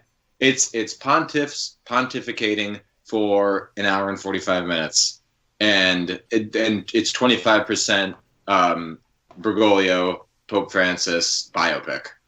Yeah. But other than that, they're having conversations in different places, including the beautiful Sistine Chapel set that they built from scratch. Really? Awesome. Yeah, they built They their went own on a- Sistine Chapel. They couldn't film in the Vatican, so they filmed all over Italy, Uruguay, and Argentina. But that they had to build in a studio the entire Sistine Chapel. I want to say I've been there, and they nailed it. Mm-hmm. They actually built it 1 foot higher, I think, for like pride's sake. I want to say. So they built a grander system. That's funny. Yeah. If for those who aren't Catholic and may not be interested in this, I would say this is basically like they can make the exact same movie with Barack Obama and John McCain. It's about two people with ideological differences that want the best for, in this case, the church, but for them it'd be the country, and how they have different ways to get to the same ending, kind of thing. Mm-hmm. So I think that's kind of the best way to pitch it. It's more like liberalism versus conservatism. Is that a word? And tradition versus progressivism. Progressivism? Yeah, so I'm going to score it 8.5 out of 10. I loved it. There's also a good bit of humor interjected in it that I thought was great. And then the ending scene of them watching the World Cup was just lovely. I loved it. I would watch it again. I'm just so surprised with how much I actually was enthralled by two men sitting in a room talking to each other for 2 hours. I miss Keegan. What'd you give it? 8.5. Yeah, it's widely funny too, which I wasn't really expecting at all. And I give it 8.9 out of 10. I recommend anyone who's Catholic. I'm not quite sure how it works if you're non-Catholic. Hard for me to say.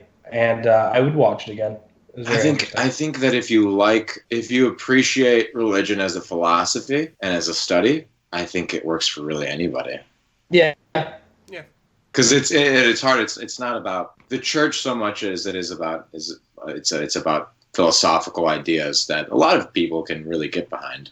I do wish they would have touched more on the abuse. It seemed like it was just really a footnote in the movie.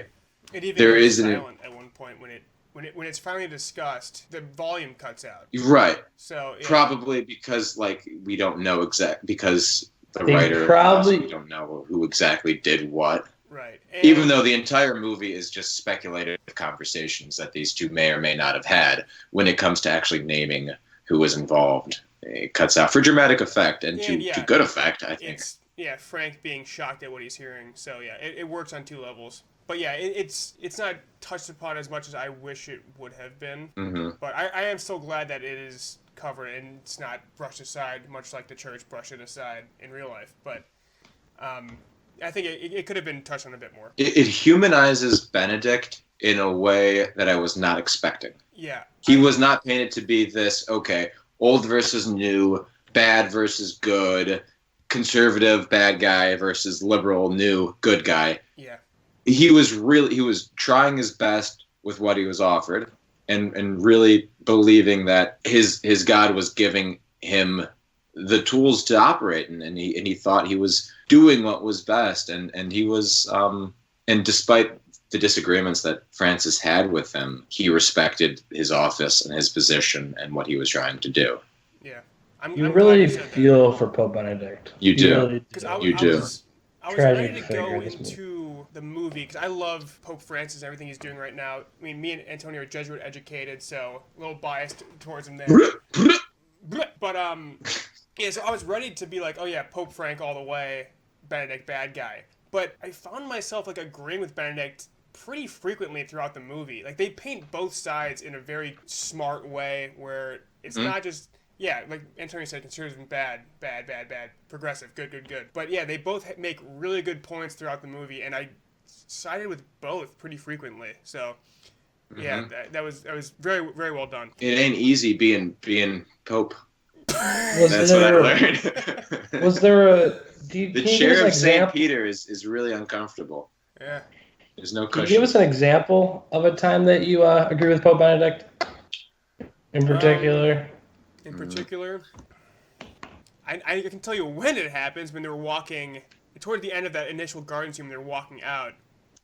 I think it's more of the church being a kind of a staple in people's lives, being a rock of consistency and tradition, but then Frank counters with a great argument of angels didn't exist until the 5th century. priests could marry until the 12th century. So, like, the church has always been this growing thing. But then Benedict's argument is, like, yes, but, like, at what point do you need to have a steady rock in your life or in the world? And that's kind of was like, yeah, that's kind of a good point. Because I knew that. Go ahead, Mike. Sorry. Yeah, I knew there was a point where I was agreeing with Pope Benedict, but I couldn't remember what it was. But that's what it was, or not so much you're agreeing with him, but he proposes an interesting question where how much do you bend before you break, basically, before you lose the identity of the Catholic Church? Yeah. Right. Yeah. Which is interesting. When does the Catholic Church jump the shark, as it were? It's true. I mean, there's no really spoilers, but I guess we'll get into spoilers here. I guess I have one thing. Francis becomes Pope. Yeah. I think the movie is not nearly as good when they're exploring Pope Francis's backstory. I think that the cutbacks to his growing... I know why it's in there, to see him evolve as a person, but I just don't think it's nearly as interesting as when the two are just in a room duking it out philosophically. I think it's really interesting that wasn't introduced until basically the third act. All of a sudden, now we have these flashbacks. No, yeah, I think it's not introduced pretty quickly. No, yeah, the I don't flashbacks think come in I early. think the first scene is him in the laboratory when he was a chemist. And is it constantly flashing back? It's been like 3 weeks since I've seen this. It constantly flashes back to a younger version of him? It is, but it's way heavier later. Like, okay. Yeah. I think it starts when they first... Well, it starts when they first begin to connect as old men. When Benedict is playing the piano and they have like a Beatles conversation or whatever. I think that's when we first see Francis opening up to Benedict, because he realizes that I can talk to this person. And he talks about his ex-fiancée, and then it goes to his work, and then it goes to his mission and his priesthood. Yeah. I was hoping... I mean, I would have been fine if the movie were 30 minutes longer and did a similar thing with Pope Benedict's life, because we hear all of these things that make him more of a sympathetic character, but we don't get the backstory to back it up so much. Like, you feel, by the end of it, of course, you feel really awful that all of these people are like screaming at him, calling him a Nazi or this or that, but you don't get any flashbacks of his story to like being forced into the Hitler Youth and like, coming up in Germany during that awful time, and how he became a priest to bishop to cardinal to pope. That would have been interesting. Yeah. But I think that's what Jojo Rabbit was about. So that's Pope Benedict, right? Yeah. Jojo. Mm-hmm. In the credits it says Jojo / Pope Benedict. No, but really, really engaging. Mm-hmm. It's a movie about two people, and I don't think we've even talked about the actors yet. And part of what makes Benedict such a great figure in this movie is the brilliance of Anthony Hopkins. Yeah. Again, proving himself to be one of my favorite actors of all time. Yeah, I mean, you loved him in Transformers: Knights of the Fallen. Whatever the fuck it was called. You loved him in Transformers. Get ready to see him as Benedict XVI. Well, I haven't seen him do anything good in like forever. It was great to see him actually get a good role. It's hard for an old person out there, Pardon? Westworld? I haven't seen Westworld. Is he in Westworld? I've only seen season 1 and I loved it. I didn't care to continue watching it, but he was amazing in that. But I thought like the makeup was awesome in this movie. And I looked at a picture of Anthony Hopkins present day, and I'm like, no, he just looks like Pope Benedict. He just looks very old. Too bad. Yeah. Because he's like 85. I didn't realize he was that old. Doesn't make sense though. Silence of the Lambs, he's already gray, and it came out in 91, so. Mm-hmm. Yeah, I hope they both get some love, because they're both great. I don't think they will. So I don't know. I don't think they will. I think there's still a negative stigma around Netflix and the Academy, and I think this one's a little... And the Catholic Church, maybe. Yeah. And this one's out of like Marriage Story and Irishman. I just don't know if there's enough love to go around for Netflix for this movie to actually do well in the Academy. Hope it does. They both deserve noms. Though Price got a Globe nom, Again, not a great precursor, but he's in the conversation. Yeah, and Hopkins got a supporting. Was Hopkins supporting nominated? He's been nominated some places. I know Price was there. That's why I remember he got nominated. I'm not sure if Hopkins did or not. Hopkins didn't at the Globies. Okay. But he has been nominated some places, so it wouldn't be shocking if he gets nominated tomorrow. Yep. Okay. You guys done with the two popes? Yeah. Yep. Last but Old not Pope, least. young Pope, new Pope, one Pope, two Pope. Red We're in the Pope. We're in the Pope cinematic universe right now.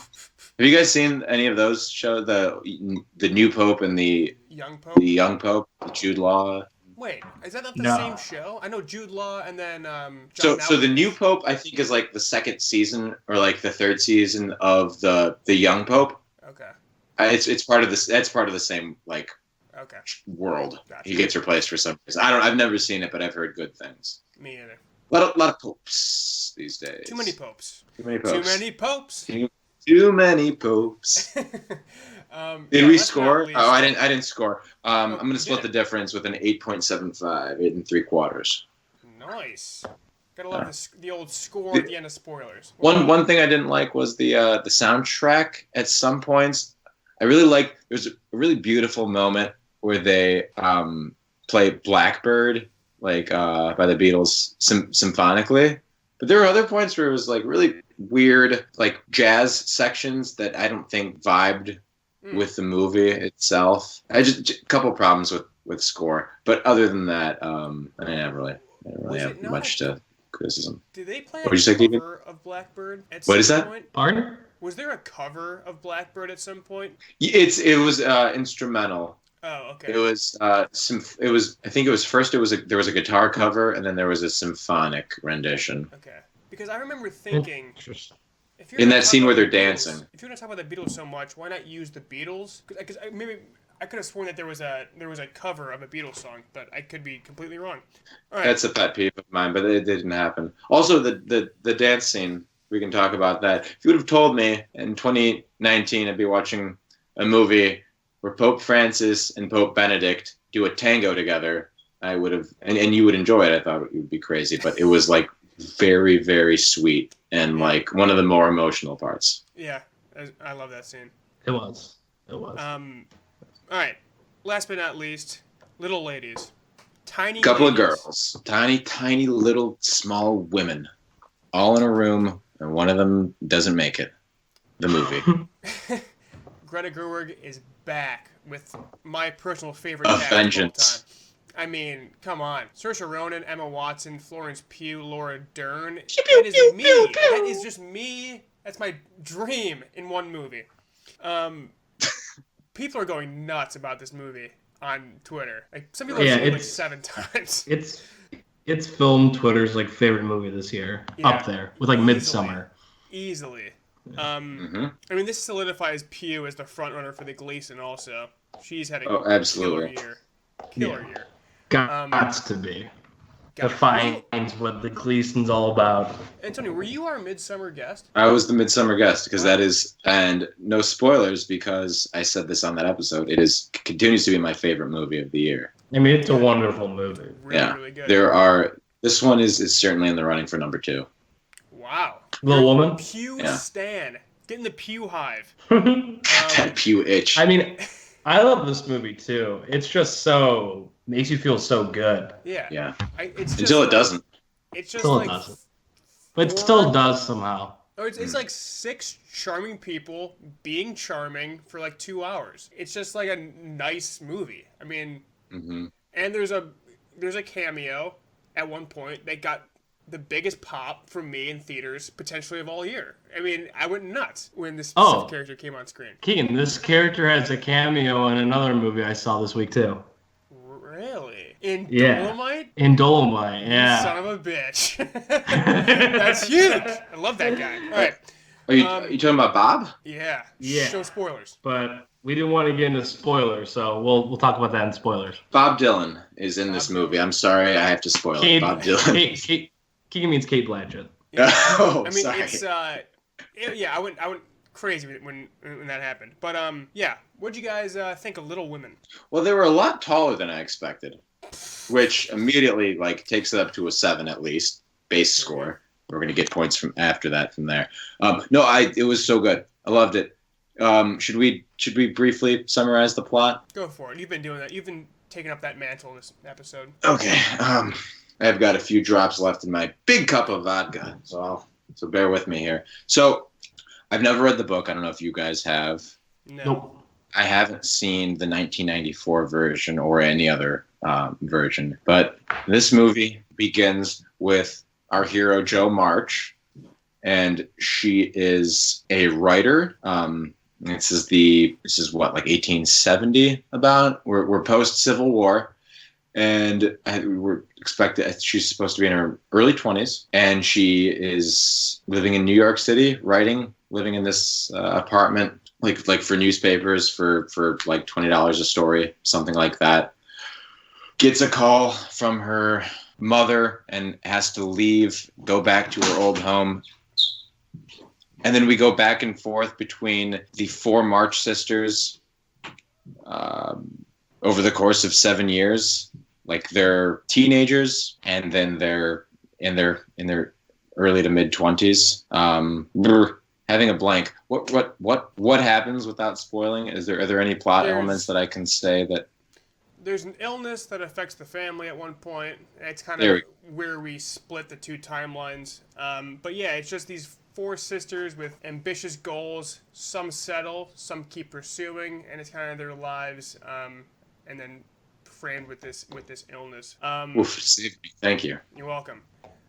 So they do a good job with the timelines using lighting to tell you where you are. The past is very well lit and bright, and the current, quote unquote, current day is much darker. So bleak. Very bleak, yeah. People were having a tough time. I saw on Twitter following that. You get used to it. It's easy. Yeah. There was once or twice where it took me about 30 seconds to figure out what the time period was. But for the most part, it's pretty simple because they do a good job using color. Yeah. Another thing is her hair is shorter in certain scenes, which makes it easy to pick up on. But is Florence Pugh playing a 13-year-old in the past? She is. See, that's and where it's I think it's oddly believable for me. Really? Okay. She looks like, to me, she looks like what's common in movies is like a 16-year-old will play a 13-year-old. Yeah. Or like when it comes to teenagers, actors and actresses are usually a few years older. But something about, I at first I wondered if CGI was being used, but I think it was just makeup and hair and costume design. I believe that those characters were like young teenagers. Like Emma Watson looked like year 6 Hermione in those early scenes. For me, I never had a clue what age they were supposed to be. Like I never knew what the base age was and how old they were when they were older, or vice versa. I never had any idea how old they were supposed to be. It's probably roughly at the beginning of the movie. Watson's about 19, 18. Saoirse Ronan's a year younger. I'd go Pugh around 15, the youngest being around 13. That's what I kind of got. Pugh, the only time we actually hear what age a character is supposed to be is Pugh says that she's 20 years old in the 7 year later scene when they're in France. That's the only thing we have to base it around. I think Gerwig does a good job of really not. It might be more apparent in the book. It might be explicit in the book, but sure she does a good job not exactly telling us so that we can suspend our disbelief a little bit more. Yeah, but I don't know. When Pugh was playing the younger one, she is like an infant child. It seems like she's playing it up like such a bratty girl. I'm like, yeah, but you're like a 23-year-old. I don't know. For me, that did not play at all. I thought that was really. Yeah, I thought that was just weird. It worked for me. I got the ages here. Go ahead, Mike. Yeah. Hello. Yeah. What's up? You guys kind of cut out for a second. I got their ages here. Yeah. So Meg at the beginning. Emma Watson's character is Is Meg Saoirse Ronan's character? No, Jo is Saoirse Ronan's character. Okay. Meg's 16. Jo's 15. Pugh's character Beth is 13. Pugh's Amy. She's now the youngest. Elizabeth Beth March. I guess they changed her name. Oh no, Amy's in the middle between Beth and Jo. Yeah. Beth is the youngest, sure. the redhead. For some reason, her age isn't listed on here. Maybe it's not stated explicitly in the novel. But yeah, those three are. So yeah, I mean, it's a tough sell to say that Saoirse Ronan's playing a 15-year-old, but I was fine with it. It didn't take me out. Yeah. Didn't love the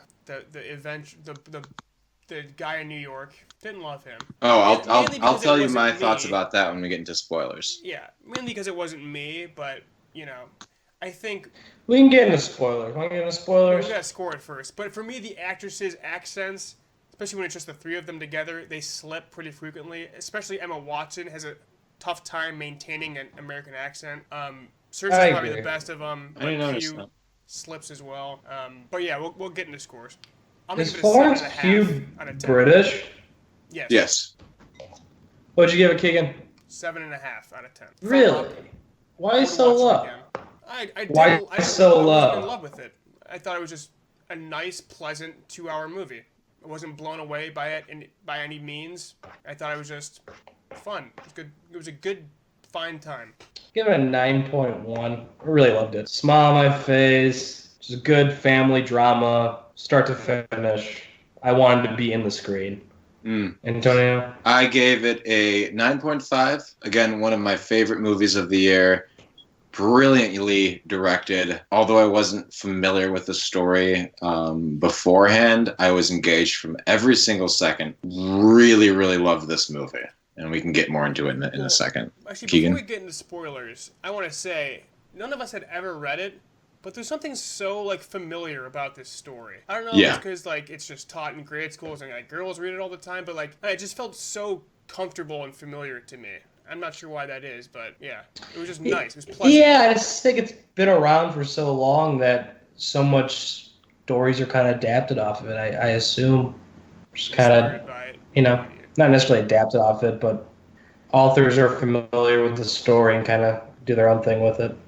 Yeah. But yeah, it was just comfortable. Had a very familiar, warm feeling when you watched it. Yeah, for sure.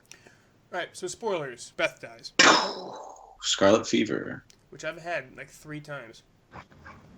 You've had it 3 times, you said? 2 or 3 times, yeah. Really? It sounds like it's a made-up disease from olden days. It's next level strep throat. Whoa. Yeah. How much would it have sucked to live in a time before modern medicine? Oh my God. I know. When you had a 30% chance of dying from diarrhea. The leading cause of death. Now I have diarrhea drinking daily. Spoiled milk. Now I'm worried if I don't have diarrhea. That's just baseline for me now. This episode's sponsored by Wendy's. All right.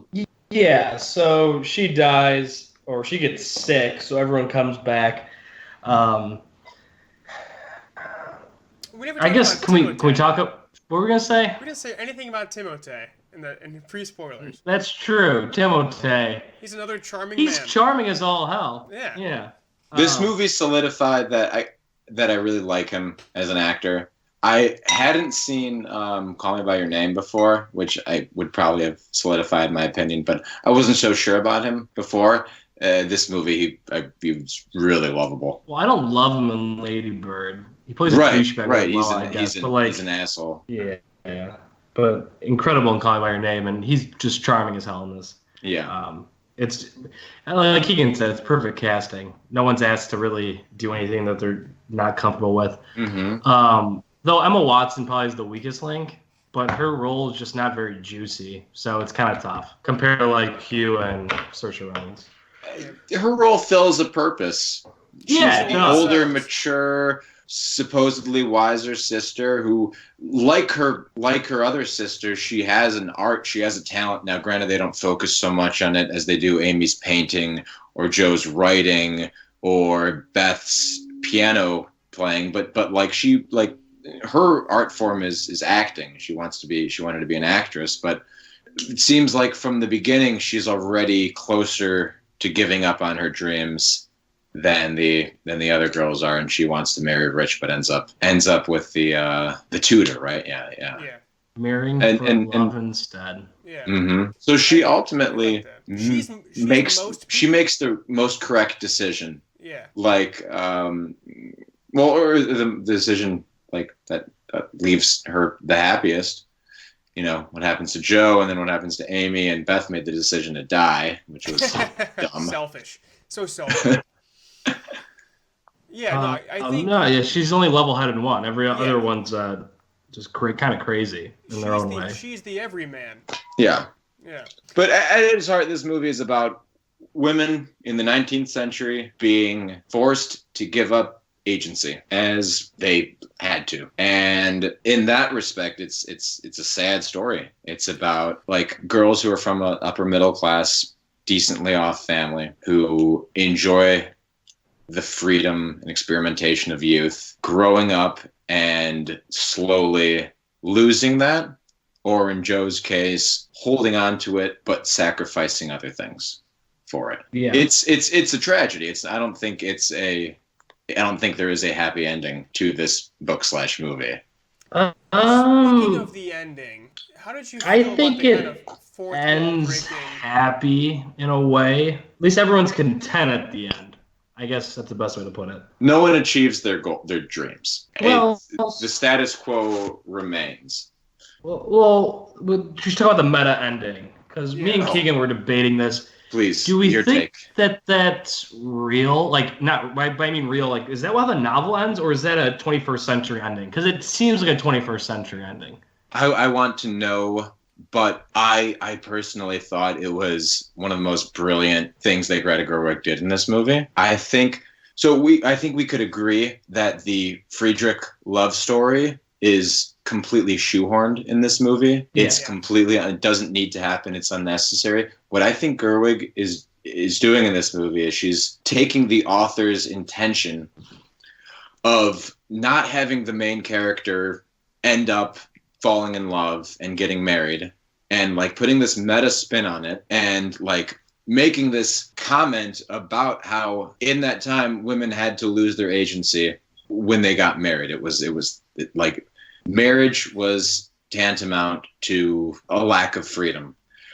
And what I think Greta Gerwig is doing here is purposely making like a lousy romance story between these two, and then tacking it on at the end, them getting married.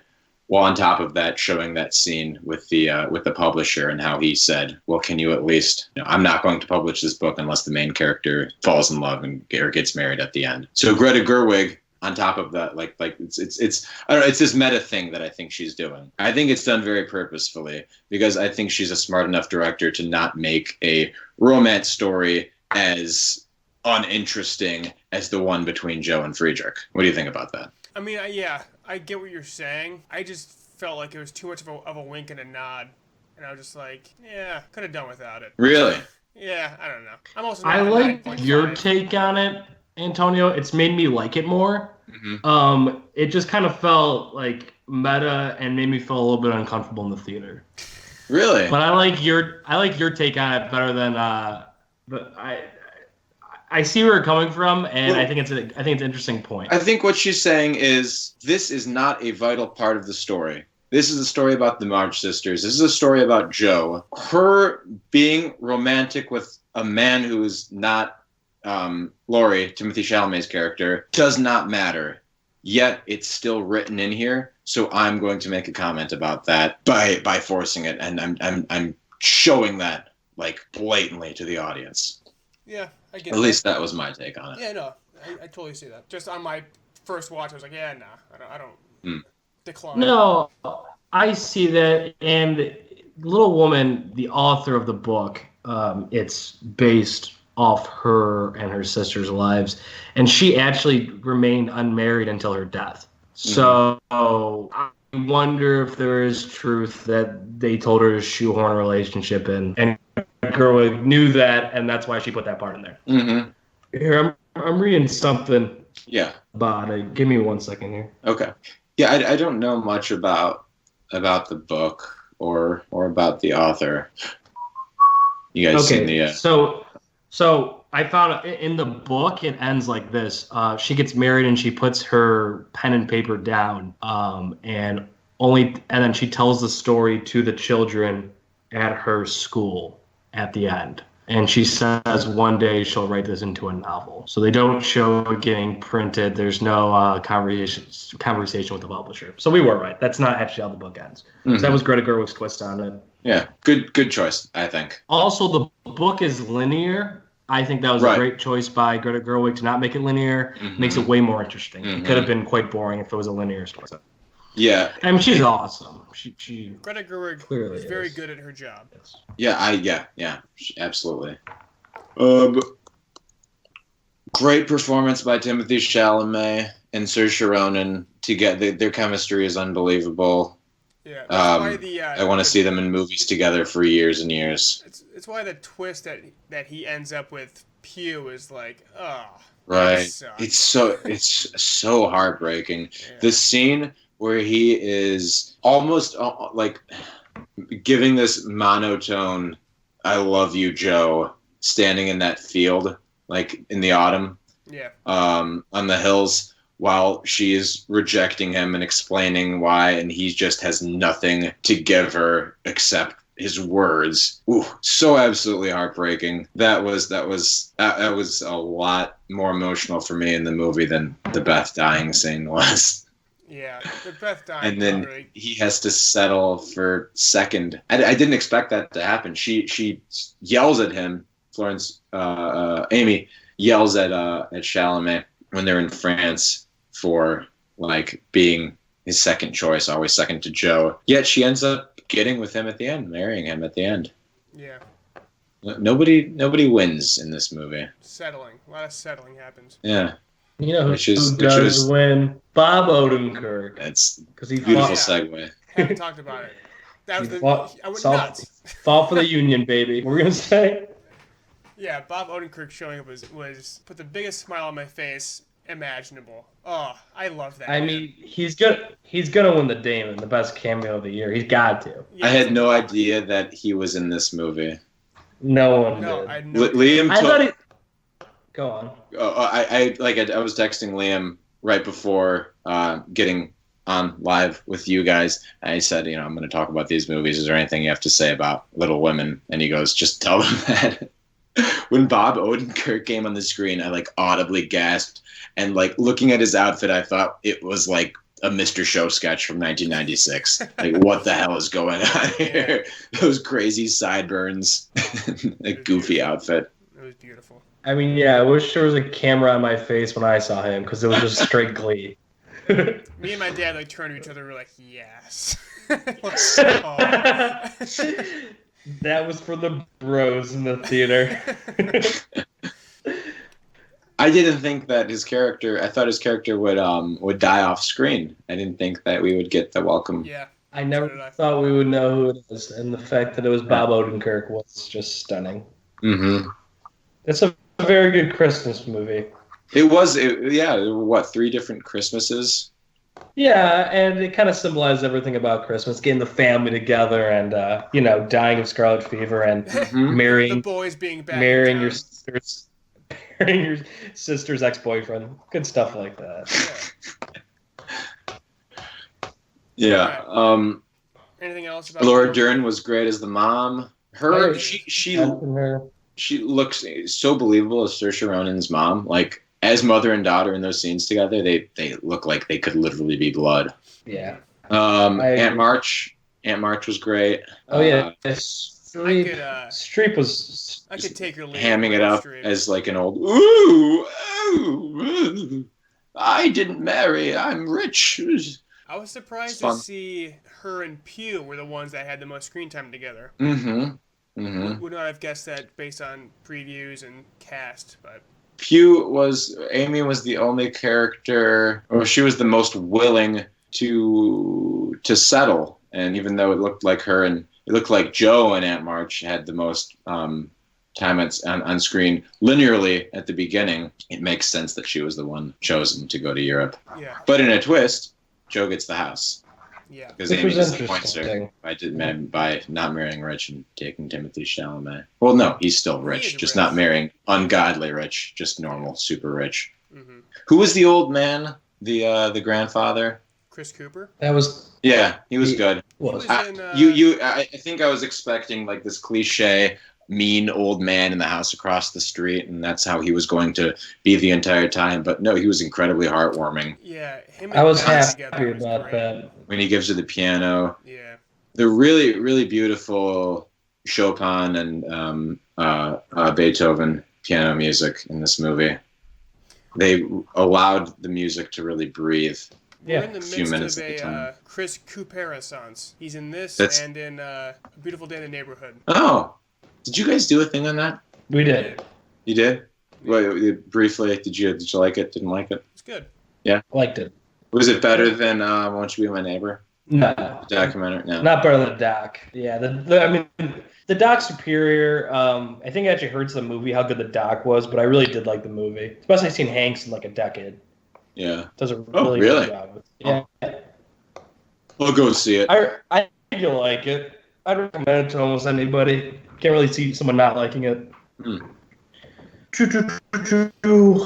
Okay, you guys done with Little Woman? Yeah, great memory. Go and see it with your little woman. That's what I did. Great time. Nice.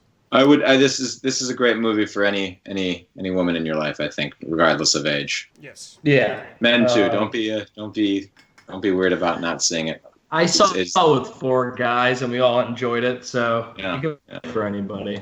Yeah. anything else? Okay, what'd you guys watch? I think we're done with movies, right? Yeah. Mm-hmm. You guys been watching anything else? I got 2. I watched The Farewell finally, playing a little catch-up ball, and I watched How to Train Your Dragon 3. Both Nice. very good. How to Train Your Dragon 3. That's like a top 5 trilogy for me. I mean, usually like the third movie is where everything can kind of collapse. And I think it worked because I spent so much time. I spent like 10 months in between seeing 1 and 2 and then seeing 3, where I know Keegan's biggest complaints with How to Train Your Dragon 3 was that it was similar to 2. But I didn't have that issue because 2 wasn't very fresh in my mind. And just getting back into the world of Burke where it's just so beautiful, I was just glad to take another trip with them. Yeah. And the last 15 minutes, I'm like trying to pull myself together. I mean, it really wraps up the trilogy really nice. Yeah. And like I think like 3 of my 10 favorite shots of the year came from this movie. Dude, it's so pretty. It's such an underrated trilogy. I've only seen the first 2, but they're so good. They're so good. I give like an 8.5. I think it is my least favorite of the 3. It might be better than 2. It's right there, 2 and 3. 1's by far the best, I still think, though. Yeah. And then Farewell, I know Keegan talked about it like 5 pods ago, but it's an A24 movie about basically like a Chinese family drama. Between China and the U.S. Yeah.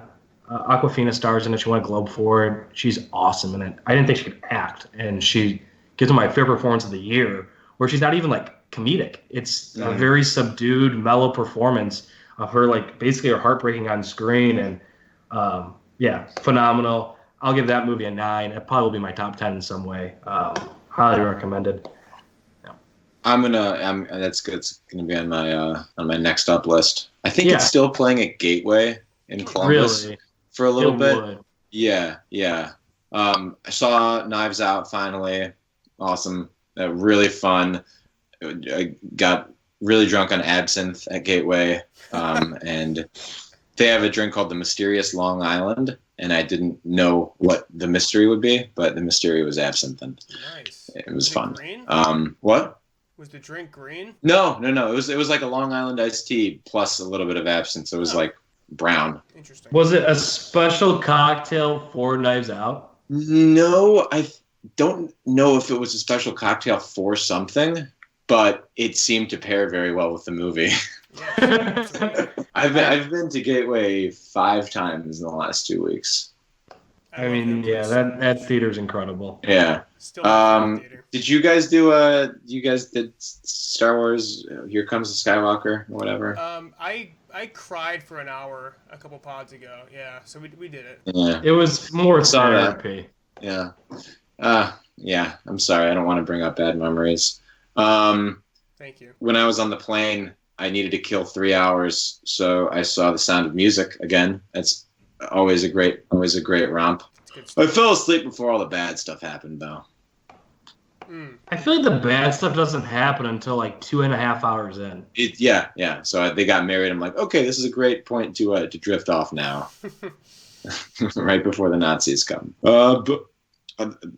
Recent, I guess, also Marriage Story. I recently saw, also super in the running for my number 2 of the year. Yeah. Phenomenal. I mean, every movie mentioned so far, minus Sound of Music, obviously, is in the running for my top 10 this year. Yeah. Yeah.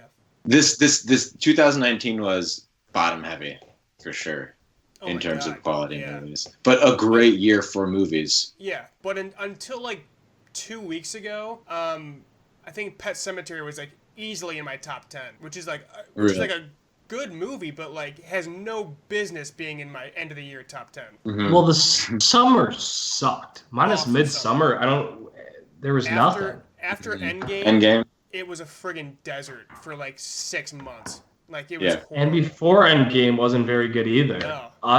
And then October had Ad Astra that me and Key didn't care for. It was tough out there. Yeah. But yeah, it rallied. It was my favorite years of this decade. I think like third I had it. Speaking of I'm always Brad super Pitt, down on the year until like we get What's to that? I'm always super down on the year until we get to do the top 10. I'm like, oh yeah, it actually was pretty good. But like, Last year sucked. last year was not a great year for movies. I agree. Last year was not great. I was listening to Mark Maron's podcast with Brad and Leo that came out like a week ago. Oh, it was nice. just them doing a victory lap like well after Once Upon a Time in Hollywood. And Leo says that his next movie that's going to be filming soon, it's Scorsese, and it's him and De Niro, both of his guys, doing a movie about the Osage Indian murders in California. Oh, because Scorsese and Leo were planning the Devil in the White Suit or White Hotel. Oh, is that the Teddy Roosevelt one? No, the World's Fair murders in Chicago. Oh yeah, I saw about that one too. They were planning that for like years. That must be delayed or something. Maybe that's next, or maybe that is already like in post production. I don't know, but I don't know. this one it's set to be filming in March, and it's about how this Native American group, I think they like some gold or diamonds, or not diamonds, gold was found on their land, and they became the most wealthy per capita community in the United States for a short time in the 1800s, and then each one was like systematically murdered over the course of like 20 years, and all of that money was stolen. Jesus, should be really good. Sounds awesome. But also Leo's doing a Teddy Roosevelt movie with Scorsese where he's playing the Theodore. The Native American one seems very Leo heavy in terms of beliefs and whatnot, so that makes sense. Mm-hmm, mm-hmm. Man, I don't know how many more Scorsese has in him, but he has like 6 planned, so hopefully right. Get them out. I started watching Mr. Robot. Mm-hmm. Man, that's a good show. I watched like 10 episodes in like a day and a half. It just wrapped up, I believe, like recently with season 4. Right. It did. Way behind on it, but man, the pilot just grabs you and it never lets go. So I'm about done with season 1. Awesome show. I guess season 2 is kind of a drag, but then 3 and 4 are amazing. Like I saw like numerous tweets within the last month that are like, it's up there with Breaking Bad, Sopranos as like the best TV show of all time. So like, I should probably watch it. Wow. So yeah, it's on Prime. The first 3 seasons, anyways. I watched The Long Shot with Charlize Theron and Seth Rogen. Seth Rogen, yeah. Earlier this year. Pretty good. It's like a 7 out of 10. It's a fun rom-com. I mean, Rogen's just being Rogen, but I happen to really like Rogen. And it's a really interesting story of a female running for president, what they would have to go through, mixed in with this kind of silly rom-com. Huh. I was shocked that movie came out this year. Like, I was trying to do my list together, and I was going through the Wikipedia page of 2019 movies, and I saw that on there. I'm like, that can't be that one. Clicked on. I'm like, shit, that came out in May this year? Nuts. Yeah. It's on HBO now. It's solid. Yeah, got good reviews. Did either of you guys see that movie where it's the woman who's like the rock star and it's a rock and roll movie? You know what I'm talking about? From this year? Yeah. I'm trying to look it up. Like, it's I don't know. It looked at the beginning sort of like a Star is Born movie. It's got Wild Rose. Oh, Wild Rose. Is that what it's called? Wild Rose is Yeah. good. Yeah. That's on Hulu. That's on my list. It's probably the next movie I'll see. Yeah. That should have a good chance to win Best Original Song. Jessica Buckley had a great year this year with that and Chernobyl. It's a good movie. It's a really good movie. The Scottish accent is fucking bananas though, so it can be hard to understand at times. But no, it's really good. I wanted it to be better. That. It's not amazing, but it's a good movie. And then I also watched. Okay, Go ahead. have you seen Last Black Man in San Francisco yet? Not yet. Before we do our thing, Last Black Man, Dolemite, and Dark Waters. Those are the last three I want to see before we do. And maybe The Report.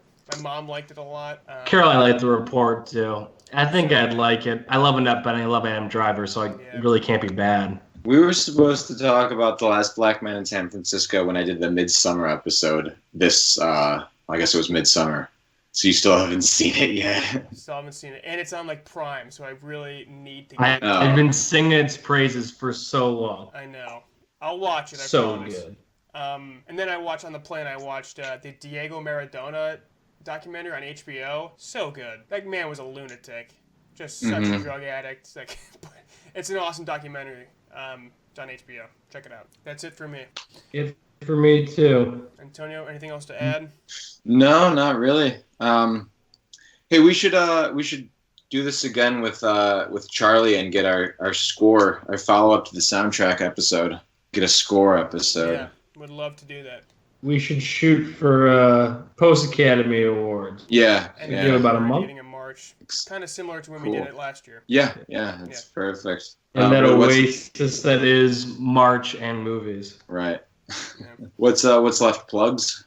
Yeah, you can find you. You can plug whatever you want here. All right. Well, you could follow me at. Wait, I don't do Twitter anymore. You could follow my.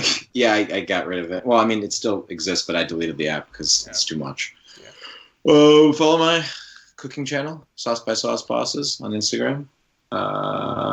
Me, and Haley, and Evan. Today, after this, I'm going to go start making some kimchi for next week's pork and kimchi dumplings. Ooh. And then, yeah. Damn. Today's meal is going to be a little chicken paprikash. So by the time this comes out, it should be uploaded to the page.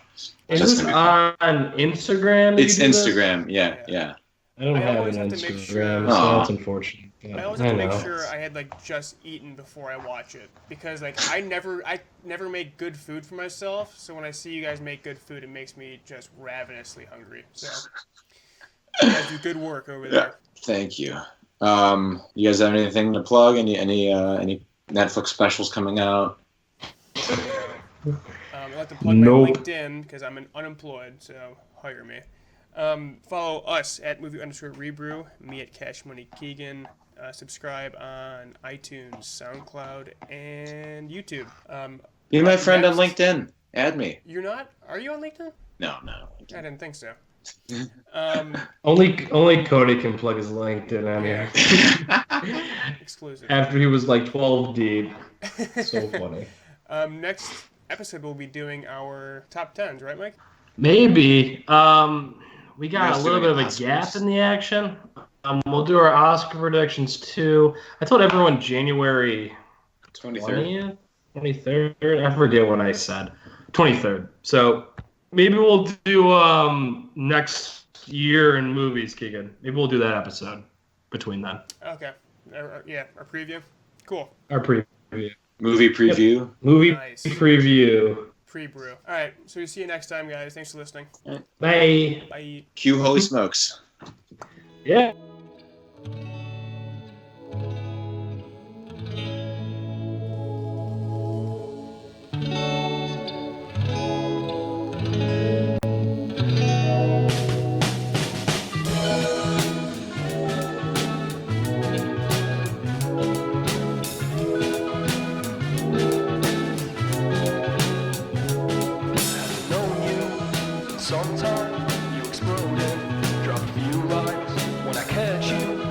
static, Irish goodbye, what a classic.